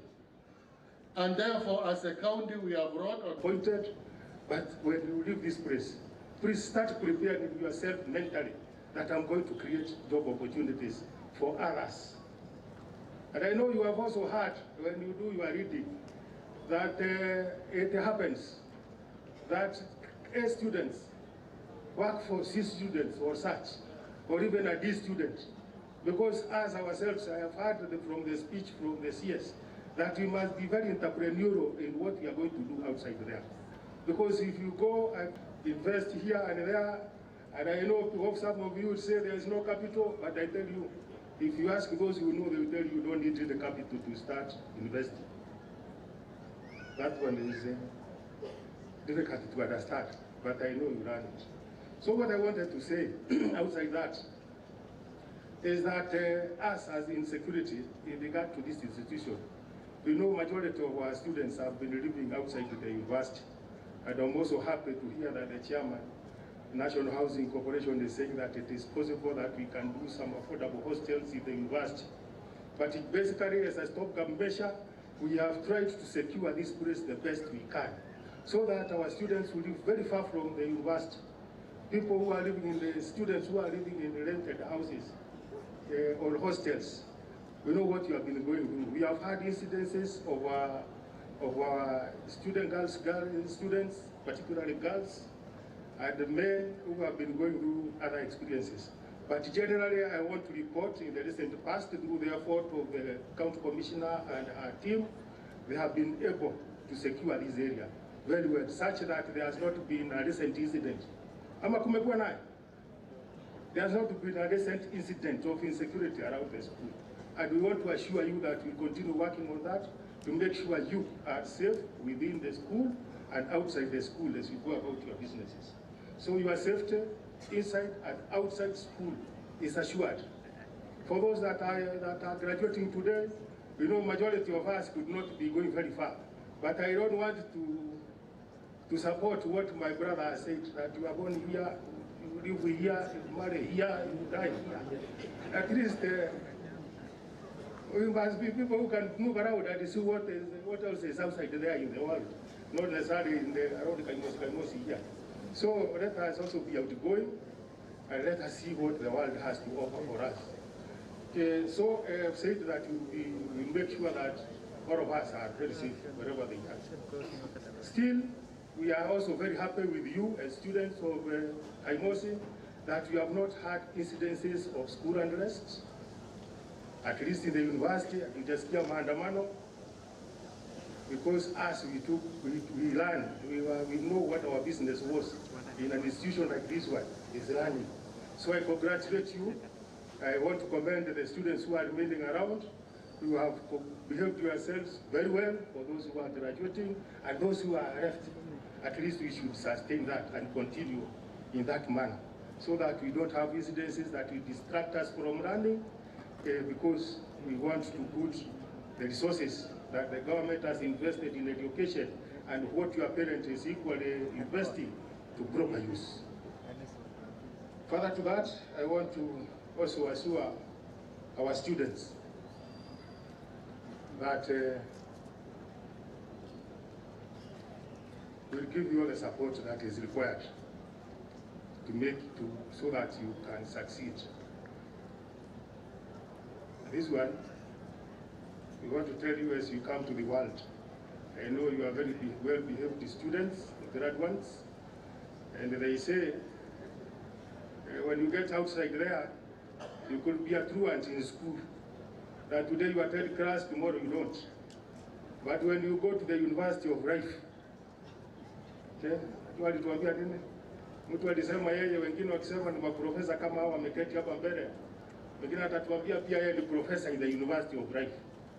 So when you come to the world, when you come to this world, I want to tell you here, you can never be truant. You can never say that you will sleep because tomorrow will sort itself. So as you come out and join us, be very committed, do what you intend to do with your life, and do it to the best that you can. But just make sure that you don't become a candidate. I don't want you to be my customer as people in security. That you just clear the school, then tomorrow you are in jail or you are in prison or wherever else. So let us be very good, well-behaved people so that we can continue looking for opportunities. People say that young people commit crime because there are no jobs. So I was asking, there are very many people who are jobless, but they are not in crime. Neither are they in drugs, neither are they joining those terrorist groups, neither are they. So please, all those I'm mentioning them because they are serious threats to you. We know you are joining the world at the right time when we are going to the festivities. This is December, you know the threats that are there. We know we have been confined to the university and now we'll be free. So make very good use of your December holidays. Don't engage yourself in what is not required of you. You know what it is. And they say if you never bite, you never be hooked. So don't try that one, wherever it shall be. You do it the first time, then you are hooked and you are addicted. So let us be very careful on what we do. And because we are with parents here, I don't know, we have been having our children for the last 1 month. This is the second month that is coming. Please let us take very good responsibility as parents for the children that are now with us. I was telling other parents someplace, you will have a good time because children are in school. But you should know that in the long run, when they are done with Form 4 or in grade 8, or whichever grade it shall be, or even the university, they still come back to you. So you must be extremely responsible as a parent. Make sure you take very good care of your children, such that those who left school in October are the same ones that we get in January when the schools open. We don't want to lose our children. We want to see 100% transition. If it is not a transition, we want to have those children who are in school back to school, because that will be our business. Still within these festivities, we know a bit of traveling that is involved. So you as road users, you as travelers, you as pedestrians, please take care so that your holidays and in January, you still be at peace. You still be one piece. So the issue of road safety, that's a matter that we want to discuss. We have already talked to our drivers on how they should conduct themselves around this time, because we want everybody, as I said, to reach January in one piece. I've said so much, and I was told,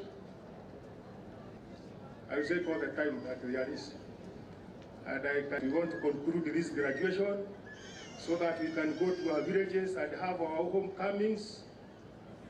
Yeah, our homecoming itakuwa happy. There will be homecomings because you have graduated. And today parents are also, I said, they have traveled for far and wide. They want to travel back to their places. We wish them very safe journeys to wherever they came from. I also wish you very safe journey as you travel home, those who are graduating today. And I also wish you a very Merry Christmas and a Happy New Year. So generally for the graduates, welcome to the world. Thank you.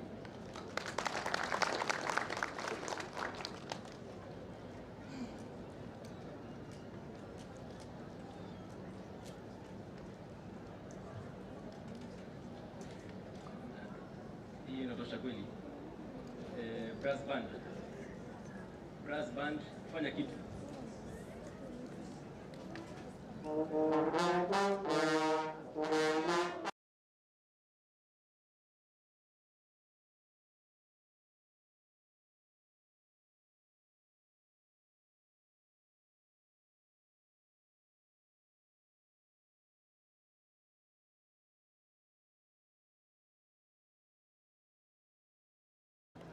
Consolidated annual budget for Conferment.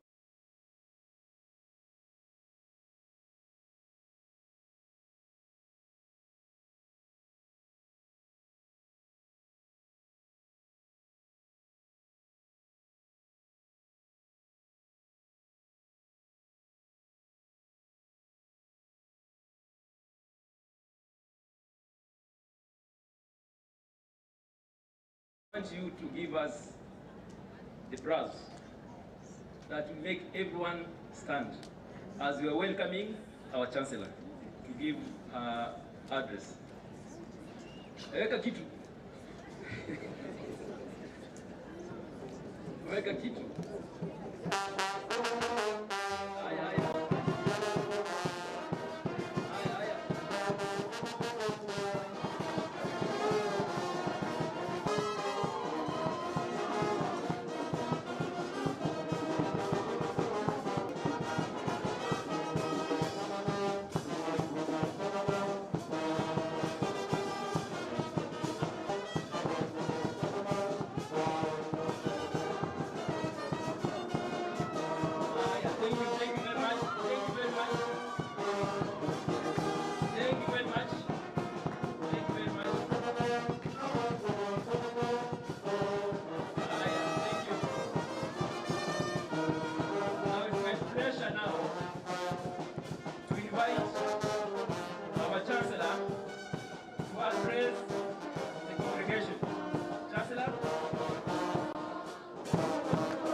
You may be seated.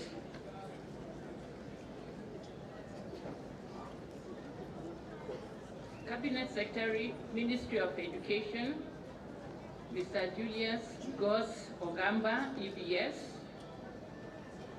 the Principal Secretary, State Department for Higher Education and Research, Dr. Beatrice Muganda Inyangala, being represented here today by Dr. Wahome. Thank you so much for coming. The Western Regional Commissioner, Mr. Samson Irungu Masharia, who's also our chief guest here today. Vihiga County Commissioner, Madam Florence Sitawa, members of the National and County Assemblies present, Chair, Council, Kaimosi Friends University, members of the Kaimosi Friends University Council, the Acting Vice Chancellor, Kaimosi Friends University, Professor Peter Aguita, Vice Chancellors and Deputy Vice Chancellors from other universities present, members of Kaimosi Friends University Senate, members of Kaimosi Friends University Management Board, Kaimosi Friends University Alumni Association, parents and guardians, graduates, Kaimosi Friends University staff and students, the media fraternity, and all our partners present, distinguished guests, ladies and gentlemen.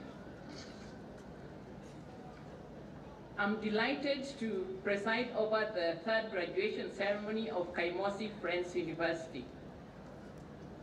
I would like to thank you for accepting to witness this historic moment as I confer degrees and award diplomas and certificates to the graduating class of 2024. I sincerely feel honored.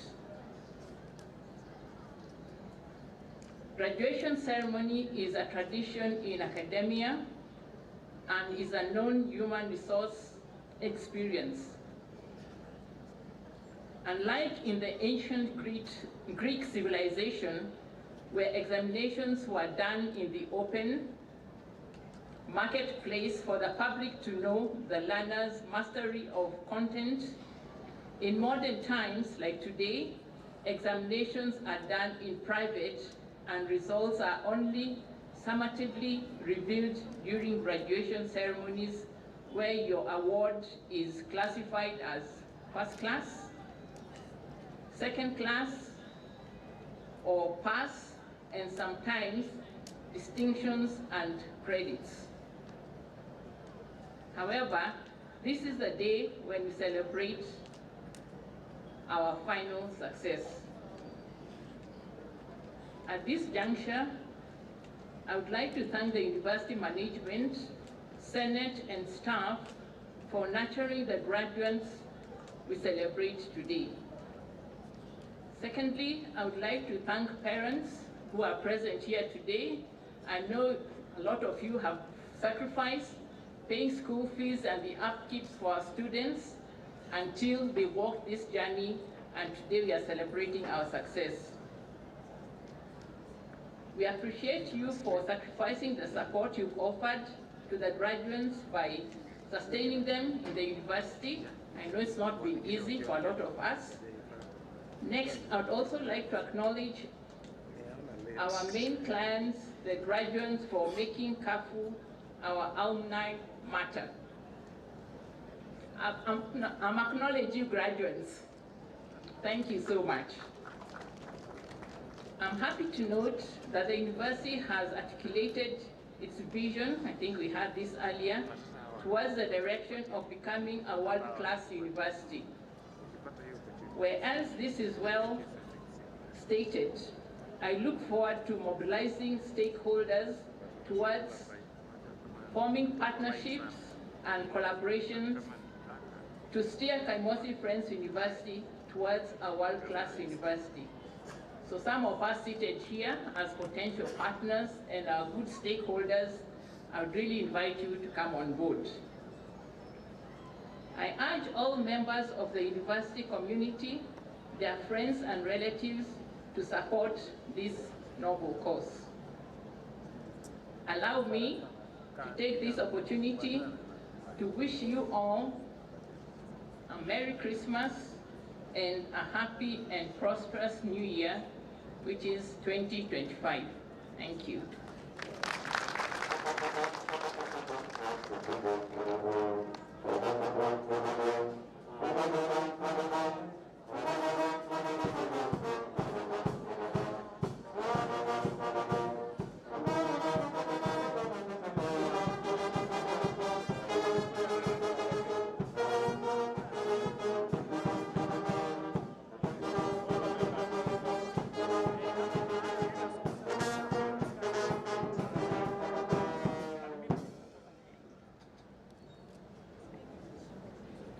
Madam Chancellor, may I call upon deans of schools to present graduates for conferment of doctoral, master, bachelor's degree, and award of diplomas and certificates in the following order. Dean, School of Business and Economics. Dean, School of Computing and Information Technology. Dean, School of Science. Dean, School of Education and Social Sciences.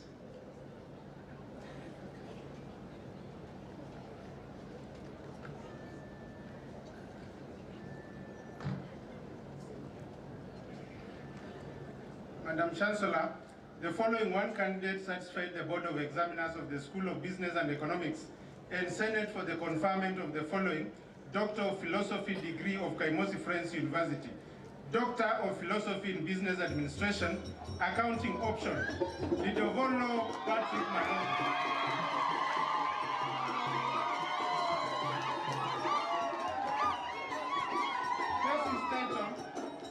Thesis title, Internal Audit Controls and Financial Accountability of the National Government Constituency Development Fund in Kenya. He was supervised by Professor Charles Tibbs and Dr. Joseph Osula. Will the supervisors rope and escort the candidate?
You to the degree of Doctor of Philosophy in Business Administration of Kaimosi Friends University, for which you have been educated, trained, examined, qualified, and by my authority and that of the entire university, give you the power to read and do all that appertains to this degree.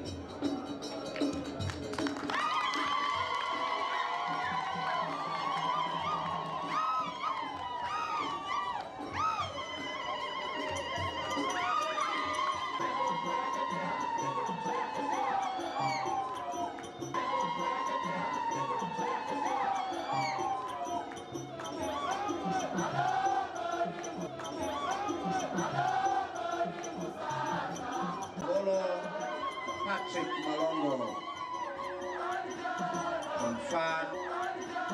conferred with the degree of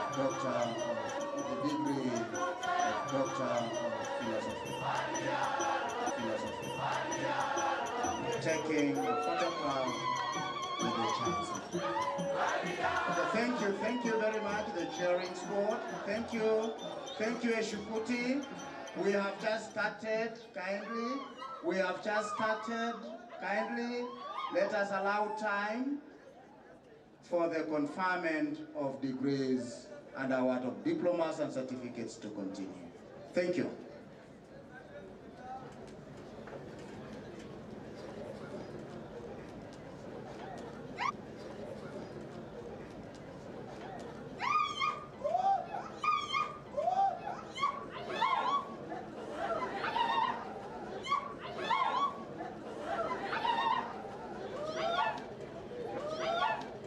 Madam Chancellor, the following 8 candidates satisfy the Board of Examiners of the School of Business and Economics and Senate for the conferment of the respective master degree of Kaimosi Friends University. Master of Business Administration, Human Resource Management option, Cherubet Beldin. Logistics and Supply Chain Management option, Amugune Eugene Lumwaji, Imbuhila Celestine, Luga Boni Biglas, and Mihango Emily. Strategic Management option, Agire Kelvin, Guadonya Wilberforce Kitiezo, and Mchaizi Victor. Please remain standing.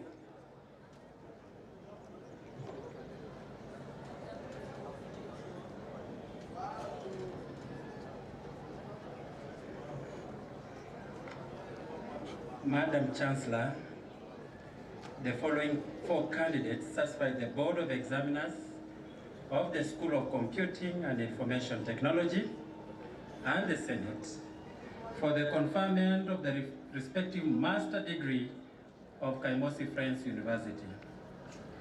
Master of Technology, Avedi Charles Angaya, Mungai Brian Kamau, Mutua Jackson Muketo, Obiye Mangura Yohana. Please remain standing.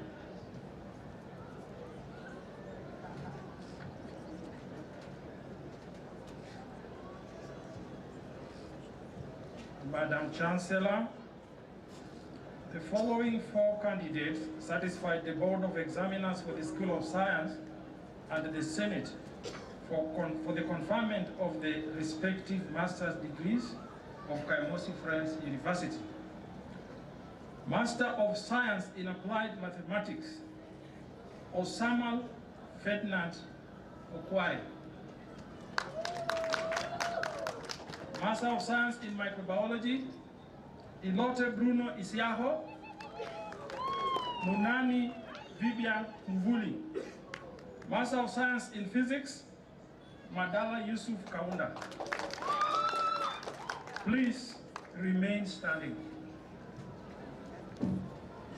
Kindly remember to keep your tassels on your right.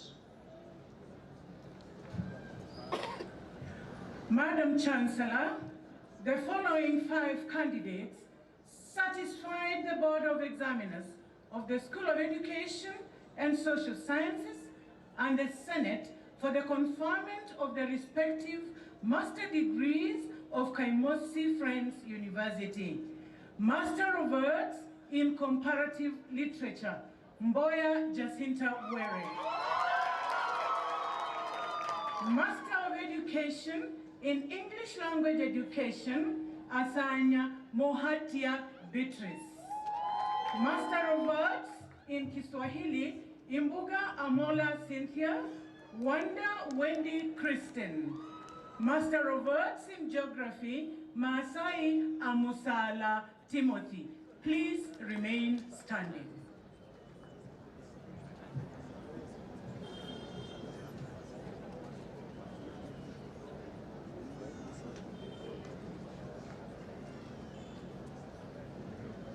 I admit you to the respective master's degree of Kaimosi Friends University, for which you have been educated, trained, examined, and qualified. And by my authority and that of the entire university, give the power to read and to do all that appertains to these degrees.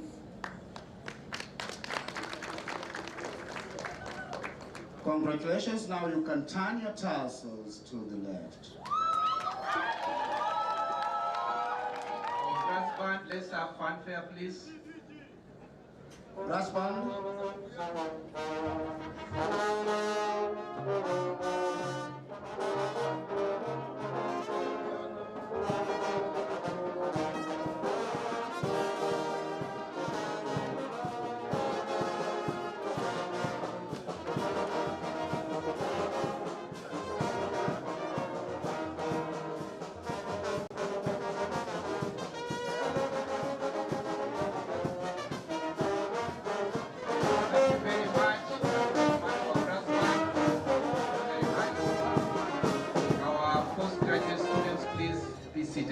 you very much.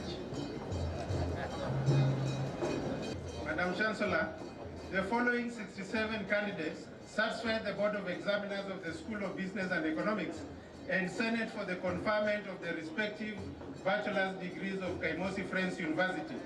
Bachelor of Commerce, Purchasing and Supply Chain Management option. Second class honors upper division, Asumo, Atori, Motari, Lirangu and Onsarigo. Second class honors lower division, Mogaka, Mutai, Osiula and Vivian. Human Resource Management option. Second class honors upper division, Ochola. Second class honors lower division, Cherotich. Accounting option. Second class honors upper division, Akinyi, Cheremuli, Zuva, Eboso, Kabibi, Mondia, Mukoto, Muricho, Ndungu, Onyango, Oseno, Othieno, Siundu, Viketo, Wabwire, Wafula D, Wafula M, Wanjala, and Wesa. Second class honors lower division, Asuko, Kipruto, Majani, Namanje, Nandako, Odero, Opio, Rowesi, Suma, Usagi, and Wafula. Pass, Saya. Finance option, first class honors, Mutunga Kioko Victor. Second class honors upper division, Abakalwa, Musioka, Mutinda, Ogude, Pepela, and Waweru. Second class honors lower division, Osio and Rotich. Bachelor of Science in Economics, second class honors upper division, Mumba, Mugere, Muturi, and Wairimu. Second class honors lower division, Atieno, Baraza, Kenei, Kinuthia, Kirui, Kialo, Ngalu, Othieno, and Simiu. Pass, Mutungi. Please be seated.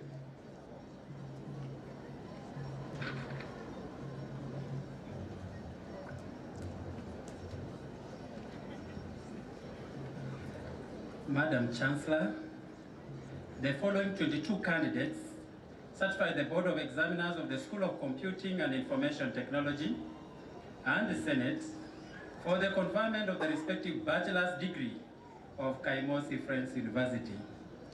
Bachelor of Science in Information Technology, second class honors upper division, Gitonga, Iroga, Jepkedich, Lundu, Micheni, Momanyi, Okumu, Otieno.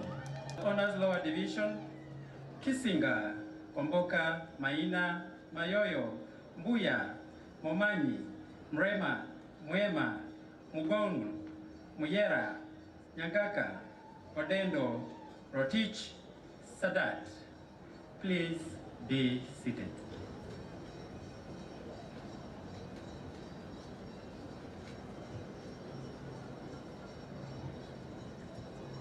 Madam Chancellor, the following 54 candidates satisfied the Board of Examiners for the School of Science and the Senate for the conferment of the respective bachelor degrees of Kaimosi Friends University.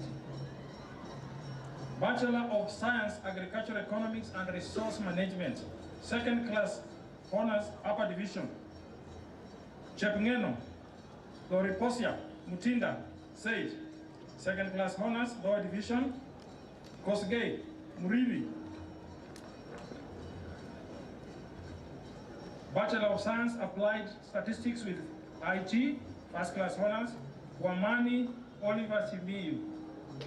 Second class honors upper division, Indiaka, Juma, Mambo, Mudasia, Mwaka, Namukula, Wanjiku.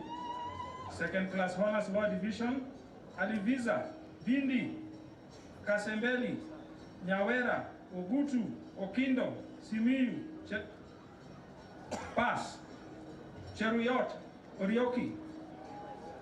Bachelor of Science, Mathematics and Economics with IT. Second class honors, upper division, Hayega, Kinyili, Kipngeno, Rubia. Second class honors, lower division, Andai, Mwita, Murimi, Sakwa, Pass. Indeche, Nyagwenga. Bachelor of Science, Mathematics with IT, first class honors, Kiplangat Bet Ignatius. Second class honors, upper division, Anyango, Kipchumba, Mudoka. Second class, lower division, Nafula, Nyongesa Masi. Second class honors, lower division, Achieng, Aoro, Gekonge, Gisembe, Itira, Kapkara, Kiprono, Mutwiri, Nyambura, Nyangau, Oriewo, Ouma, Sagwe, Wairimo, Pass, Kerubo, Nyakio. Please be seated.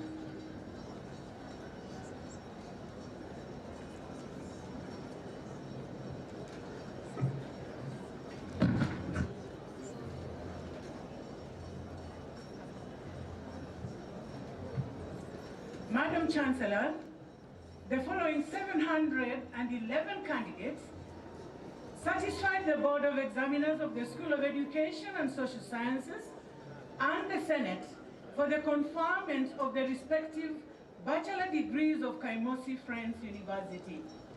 Bachelor of Social Work, First Class Honors, Griffin Zari. Second Class Honors, Upper Division, Emmanuel Ikachoi Ndemwa. Second Class Honors, Lower Division, Chepkemboi Chomba Icholia Iroki. Bachelor of Arts in Criminology and Criminal Justice. First Class Honors, Okina Sylvester Onyango. Second Class Honors, Upper Division, Babere Chepkemboi Kyoko Kirui Kombe Kwasi Marendi Mocheche Mongare Mwoki Ogola Otieno Rumoten Wanyonyi. Second Class Upper Division Nyamai. Second Class Upper Lower Division Chemtai Katana Joseph Katana Julius Katende Kanuku Kialo Lobwin, Maina, Maitha, Mayo, Makori, Masungo, Musini, Njenga, Nyaore, Onganga, Onkundi, Osoro, Wanyonyi. Second Class Lower Division, Onyansha. Bachelor of Disaster Management and International Diplomacy, Second Class Honors Upper Division, Buana, Omanga, Osita. Bachelor of Education Science, First Class Honors, Baraka Joffrey and Ongoma Faith. Second Class Honors, Upper Division, Alikola Ambrose, Ayoma Chebeni, Chelanga Chelimo, Chemgeno Cherop, Cheruyot Duncan, Cheruyot Noah, Ekisha Ndeche, Jepchirchir, Juma Roslyn, Juma Samuel, Watenge, Kihanga, Kingi, Kipkemboi, Kipkoech Aaron, Kipkoech Dominic, Kirui, Kitala, Koskei Masaka, Mburu, Memok, Mosil, Mukoto, Mutoka, Mutoko, Namati, Nasiuma, Nekesa, Nyongesa, Florence, Nyongesa Franklin, Ochango, Ochieng, Odipo, Omato, Ombayo, Ongoro, Onzere, Otuma, Serem, Situma, Tarus, Vehenda, Wabilwa, Kelvin, Wafula, Wanyonyi, Wesonga. Second Class Honors Lower Division, Akech, Amadieku, Aoko, Aseno, Atiang, Amwenga, Barasa, Busweti, Bukebi, Chebet, Chebon, Chepmaimak, Chepkirui, Cheprono, Chepkorin Diana, Chepkorin Masi, Chepgeno, Cherotich, Cheruto, Jesir, Jesoli, Gitieva, Kuitoi, Ikutu, Chepkemei, Chepgenich, Juma, Angeline, Juma, Valentine, Hachisa, Haribo, Hasiro, Haemba, Haesi, Kimtai, Kinyama, Kipkorir Aaron, Kipkorir Abigail, Kipkorir Cornelius, Kiplagat Amos, Kiplagat Nixon, Kipgenich, Kipketich, Kipro, Kiprotich, Kipsait, Kiptarus, Kitere, Limo, Limate, Mukara, Malachi, Masai, Maswa, Matelong, Matena, Mbatia, Mihinziro, Mora, Muhonja, Muhuina, Mukure, Muma, Munyao, Muraya, Musalia, Masanyi. Muteita Mutisia, Mwangi, Mweri, Mwimani, Nariaka, Nangala, Lasimiu, Ndumu, Nekesa, Nendera, Ngareka, Ngubo, Nabiha, Nyabi Chirui, Nyamora, Nyadika, Nyomenda, Obonyo, Otiambo, Omamo, Ombasa, Ombae, Omolo, Omondi Metrin, Omondi Naiti, Omude, Omwenga, Ondieki, Osinya, Onyango, Onyona, Oko, Otieno, Ouma, Poi, Rogers, Sifuna, Wekesa, Sifuna, Timothy, Simiu, Wanyonyi, Simiu, Wekesa, Wachira, Wafura, Wamalwa, Wambodio, Wambwa, Wanjala, Wanyonyi, Amos, Wanyonyi, Bahati, Wanyonyi, Davis, Wasike, Wawire, Wekesa, pass. Chepkurui, Ekolese, Hisa, Mazundu, Nyongesa, Tarus, Wafura. Bachelor of Education Arts, first class honors, Adongo Grace, Pengi Simiu Albert.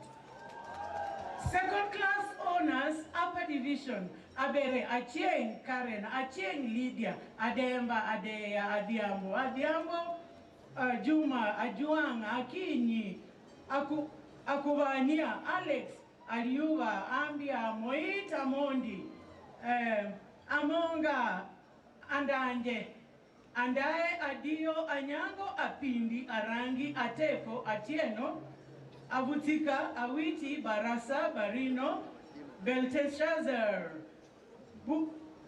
Buhevi, Bunyari, Chebeo, Chege, Chegome, Chelangat Frida, Chelangat Lydia, Chemtai, Chengek Sharon, Chepkemoi Cynthia, Chepkemoi Francie, Chepkemoi Naomi, Chepkemoi Winnie, Chepkurui, Chepkoech, Chepkorir, Chepkurui, Chepngeno, Chepngetich, Cheptai, Cheptum, Chepkogon, Cherotich, Viola and Cherotich Sharon, Denmark, Egesa, Ogaro, Ijera. Imungu, Imusei, Iramwenya, Chepteken, Jepto, Jeronoi, Juma, Gika, Kangaila, Kanguha, Kaptum, Karaoke, Kerube, Haveta, Haemba, Simon, Haemba, Nafula, Harengwa, Kio, Kiwake, Kimeto,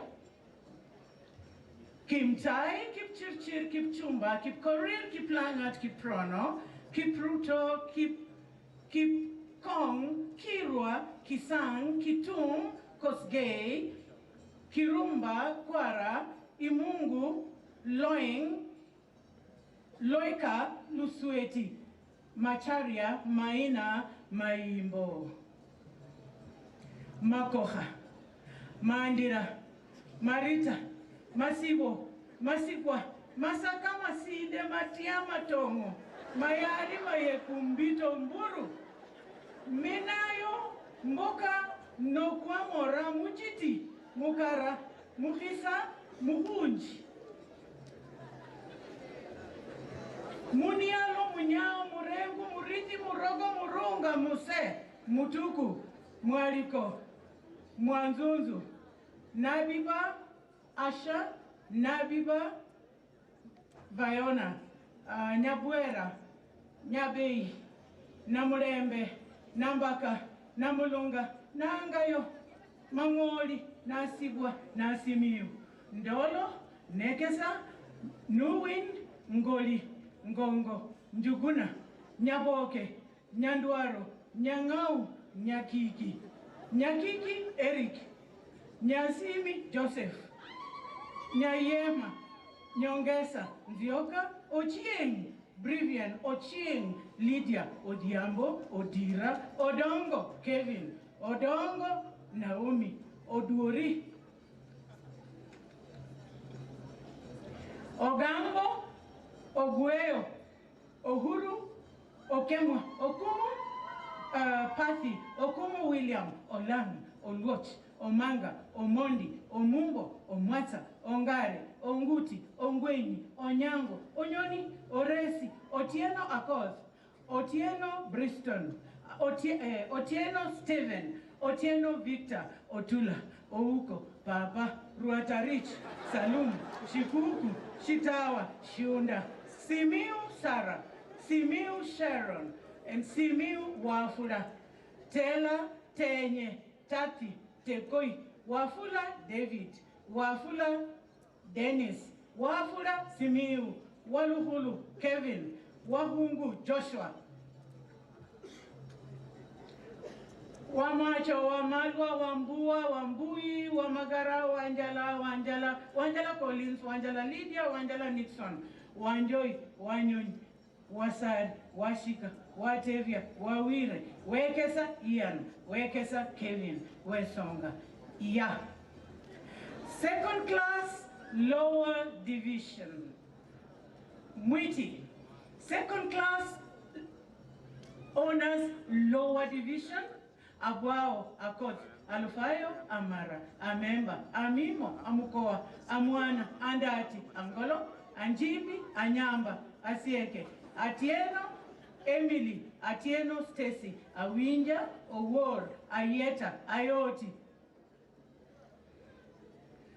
Ayuma, Bahati, Barasa Emmanuel, Barasa Kevin, Basweti, Bernard, Betty, Bogonko, Bosibori, Bosire, Chebet, Benalain, Chebet, Sharon, Chelangat, Chemtai, Chepkemboi, Maureen, Chepkemboi, Masi, Chepkurui, Chepkoech, Doreen, Chepkoech, Eunice, Chepkorir, Cheprop, Cherono, Cheruyot, Anne, Cheruyot, Dominic, Cherutich, Shitiavai, Shombero Getongo, Ibwaka, Imbukwa, Induswe, Inya, Isaiah, Jabi, Jemeli, Jepkoech, Jepleting, Jeptanui, Jerono, Jomo, Juma, Jason, Juma, Abraham, Juma, Saith, Kanyenya, Kariuki, Kasuru,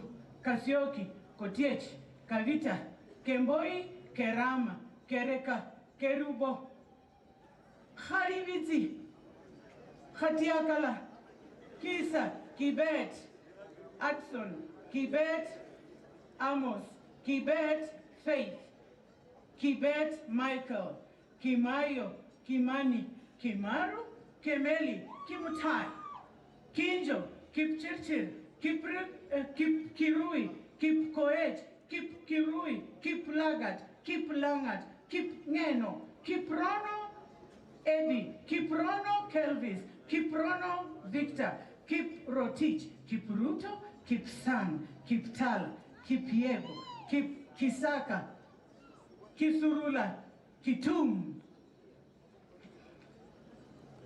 Kitum, Esther, Kongogo, Kulei, Kundu, Kuria, Langat, Vivendi, Luhombo, Lungao, Lusweti, Luanyero, Masharia, Maende, Makario, Makala, Malanga, Manyengo, Marube, Maruti, Maganga, Masikwa, Matanda, Matere, Matseshe, Matundura, Maluncho, Mavere, Mbaka, Mirawa, Miroro, Momanyi, Morabiwa, Moranga, Mudete, Muhani, Muketi, Muhuli, Mukwana, Murera, Mungai, Musumba, Musungu. Mutua, Mwani, Mwanzia, Mwela. Mwiruta, Mwimari, Nafula, Nariaka, Namisi, Namonyo, Nanzi, Nandasaba, Nanjala, Naomi, Nasimiu, Ndiwa, Nerima, Mediatrix, Nerima, Rebecca, Ngeyuo, Ngingi, Njeri, Nyanga, Nyangech, Nyakundi, Nyambane, Nyanchama, Nyangari, Nyarangu, Nyarumba, Nyasani, Nyasoko, Nyongesa, Obita, Oburu, Achieng Shame, Ochieng Collins, Odongo, Odoyo, Odunyi, Ogoda, Oguda, Okech. Okech Victor, Okiru, Olui, Olunga, Omanga, Ombiro, Omina, Ominani, Omoi, Omondi Eric, Omondi Wycliffe, Omunyinyi, Omutolo, Onchoke, Onduso, Onyango, Onyego, Opudo, Orina, Osimba, Osoro, Otieno, Ouma, Owino, Oywa, Pikoyo, Ragra, Rono, Rotich, Saeni, Sakwa, Sawe, Shibweche, Shimonyo, Siko, Sikuku, Simiu Alex, Simiu Karen, Simiu Godfrey, Simiu Millie, Simiu Esther, and Simiu Rebecca. Simiu Philemon, Simiu Nicodemus, Sindani, Sironyo, Steve, Twitok, Wafula Cedric, Wafula Abigail, Wafula Paul, Wafula Isaac, Wangumba Wahungu, Edwin Wakungu, Namiala Wamalua Nafula Wanjala Wanyama, Wanyonyi, Grace, Wanyonyi Mary, Watenya, Wechuli, Wechuli Edai, Wechuli Wamalua, Wekulo Werunga Pass, Vosibori, Kapkota, Mogesa, Opisa, Ouma, Bachelor of Education French, Bantu, William. Please be seated. Your tassels on your right.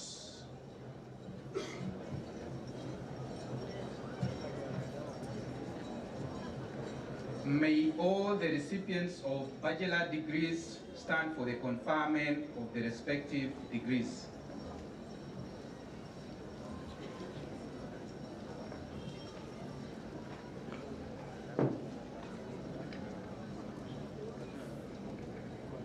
I admit the persons presented to me to the respective bachelor degrees of Kaimosi Friends University, for which you have been educated, trained, examined, and qualified. And by my authority and that of the entire university, give the power to read and to do all that appertains to this degree. You may now turn your tassels to the left. And please appreciate our bachelor's degrees.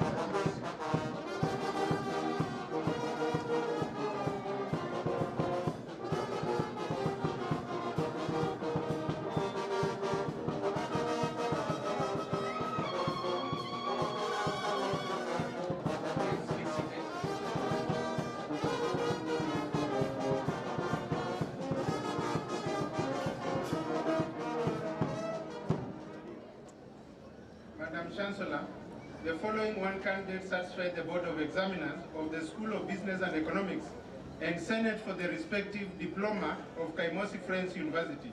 Diploma in Business Management, Banking and Finance option. Credit 1, Matere. Please remain standing.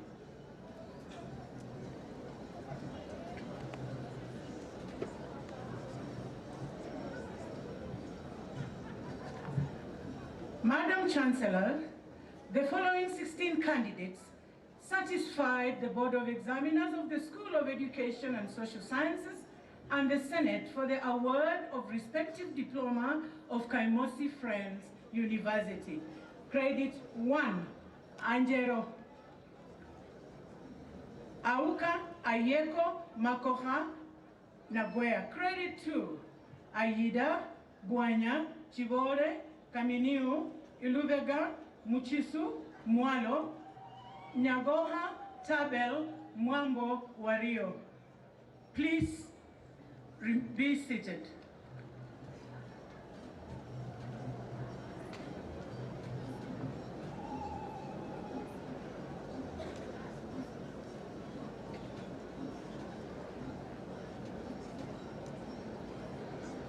Madam Chancellor, The following two candidates certify the Board of Examiners of the School of Computing and Information Technology and the Senate for the conferment of respective certificate of Kaimosi Friends University. Certificate in Information Technology, Credit 1, Mora Cantwell, Mora Vera. Please remain standing.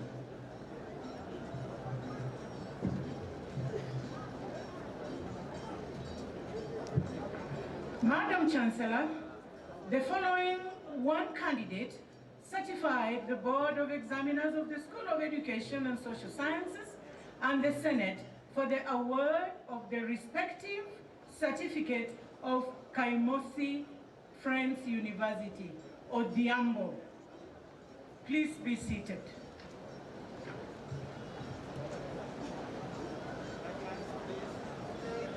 May all the recipients of diploma and certificates stand for the award of the respective diplomas and certificates.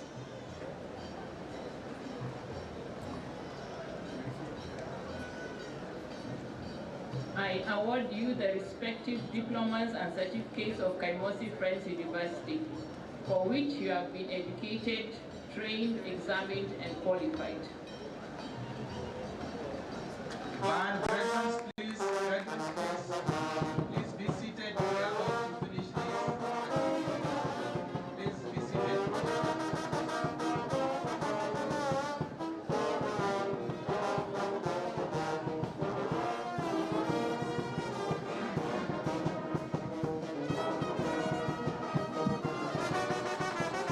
Graduates, kindly remain seated. It's never over until it is over. Graduates, remain seated, kindly. Okay, thank you very much.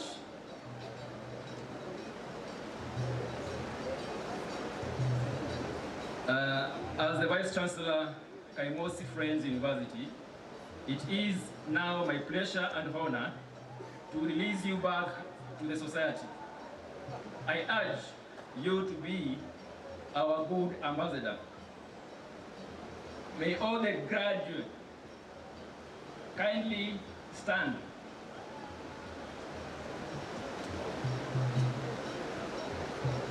And turn and face your parents and guardians. Please appreciate them for their support during your academic journey.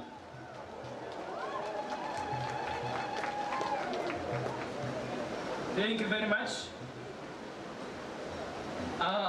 Your certificates are ready. Please collect your certificates from 4th up to 10th. From 4th up to 10th.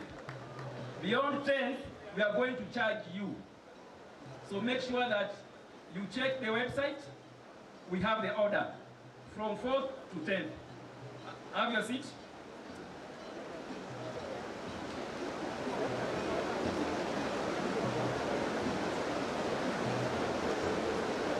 Madam Chancellor, may I take this opportunity to appreciate organizations that supported this ceremony. One is our mother university, Masinde Muliro University of Science and Technology, Equity Bank supported us in cash,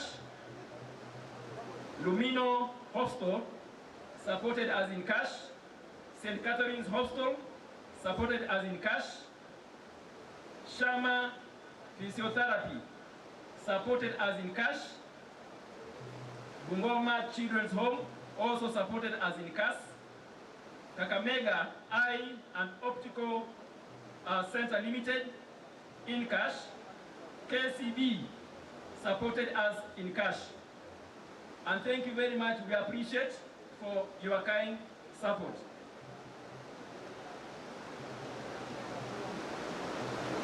Now, acting on powers conferred by Kaimosi Friends University Charter 2022 and the Kaimosi Friends University Statutes 2024, I declare the third congregation of Kaimosi Friends University dissolved. Let us appreciate that.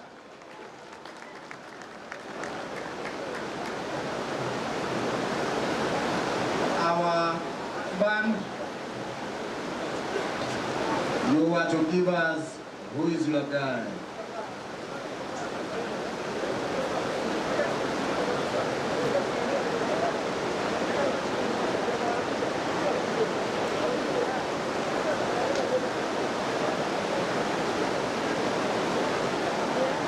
Brass band, take your time.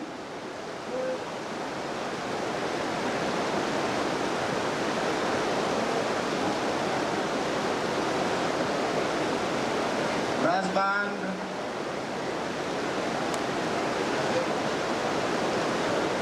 Give us who is your guy.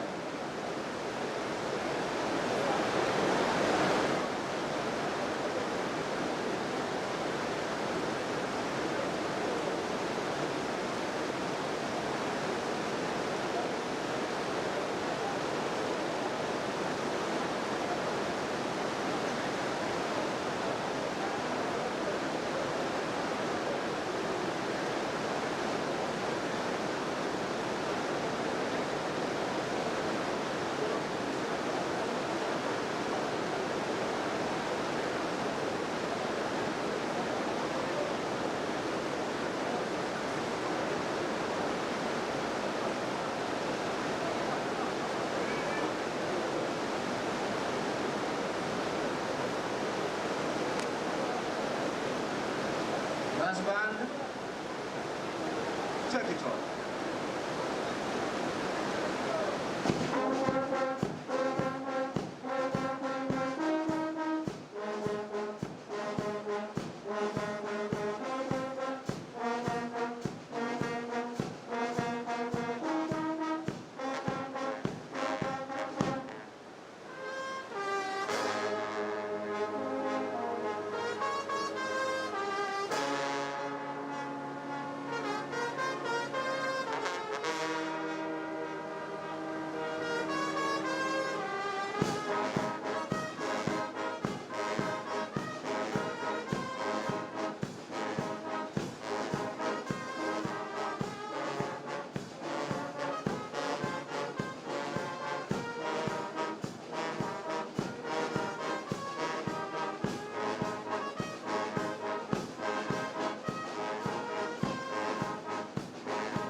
Thank you very much, brass band. Please be on standby for the national anthem. Now we are having the Sukuti dancers, a group known as Art for Life.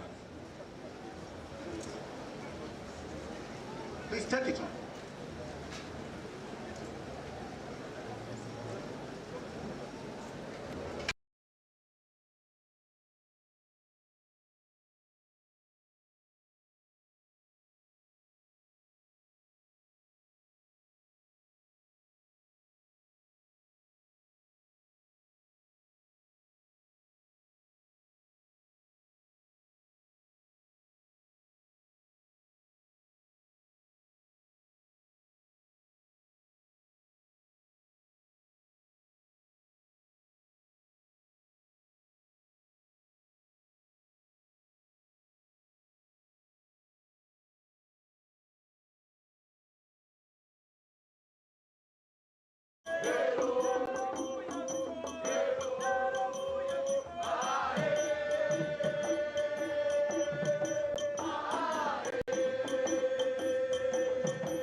Scooty dancers. We really appreciate your entertainment. Thank you. Thank you so very much. Thank you, Dr. Lidobolo, Patrick Malongo. Thank you so very much, Scooty dancers. Now, thank you, Scooty dancers. We appreciate. Thank you, good people. Thank you, Kafu Scooty dancers. Wonderful. Thank you so very much. Now, it's about time to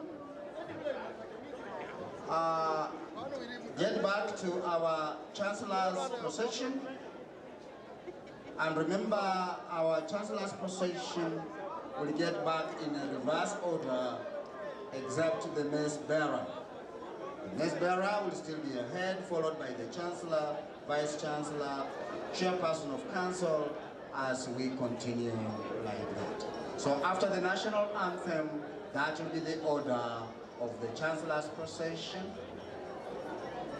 So those of you who are on the carpet, please, the carpet meant for the Chancellor's procession, please clear.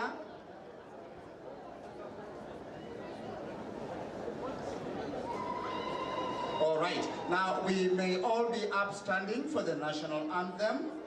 Brass band, please lead us in taking on the national anthem. Thank you.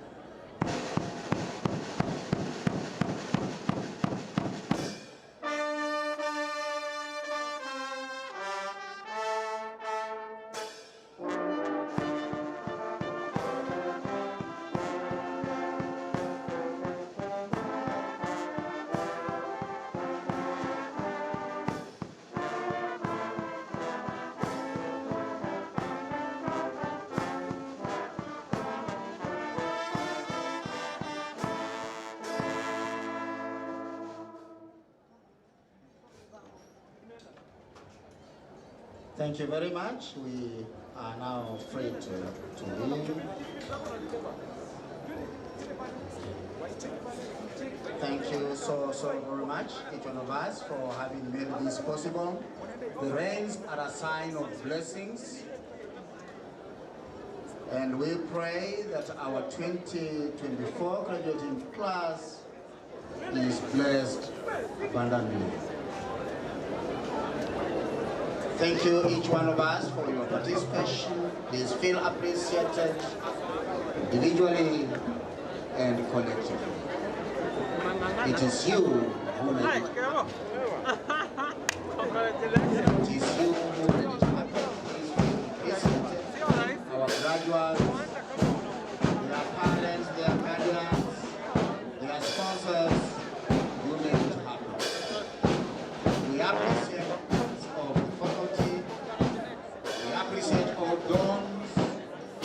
for having made it possible for our 2024 graduating class to come this far.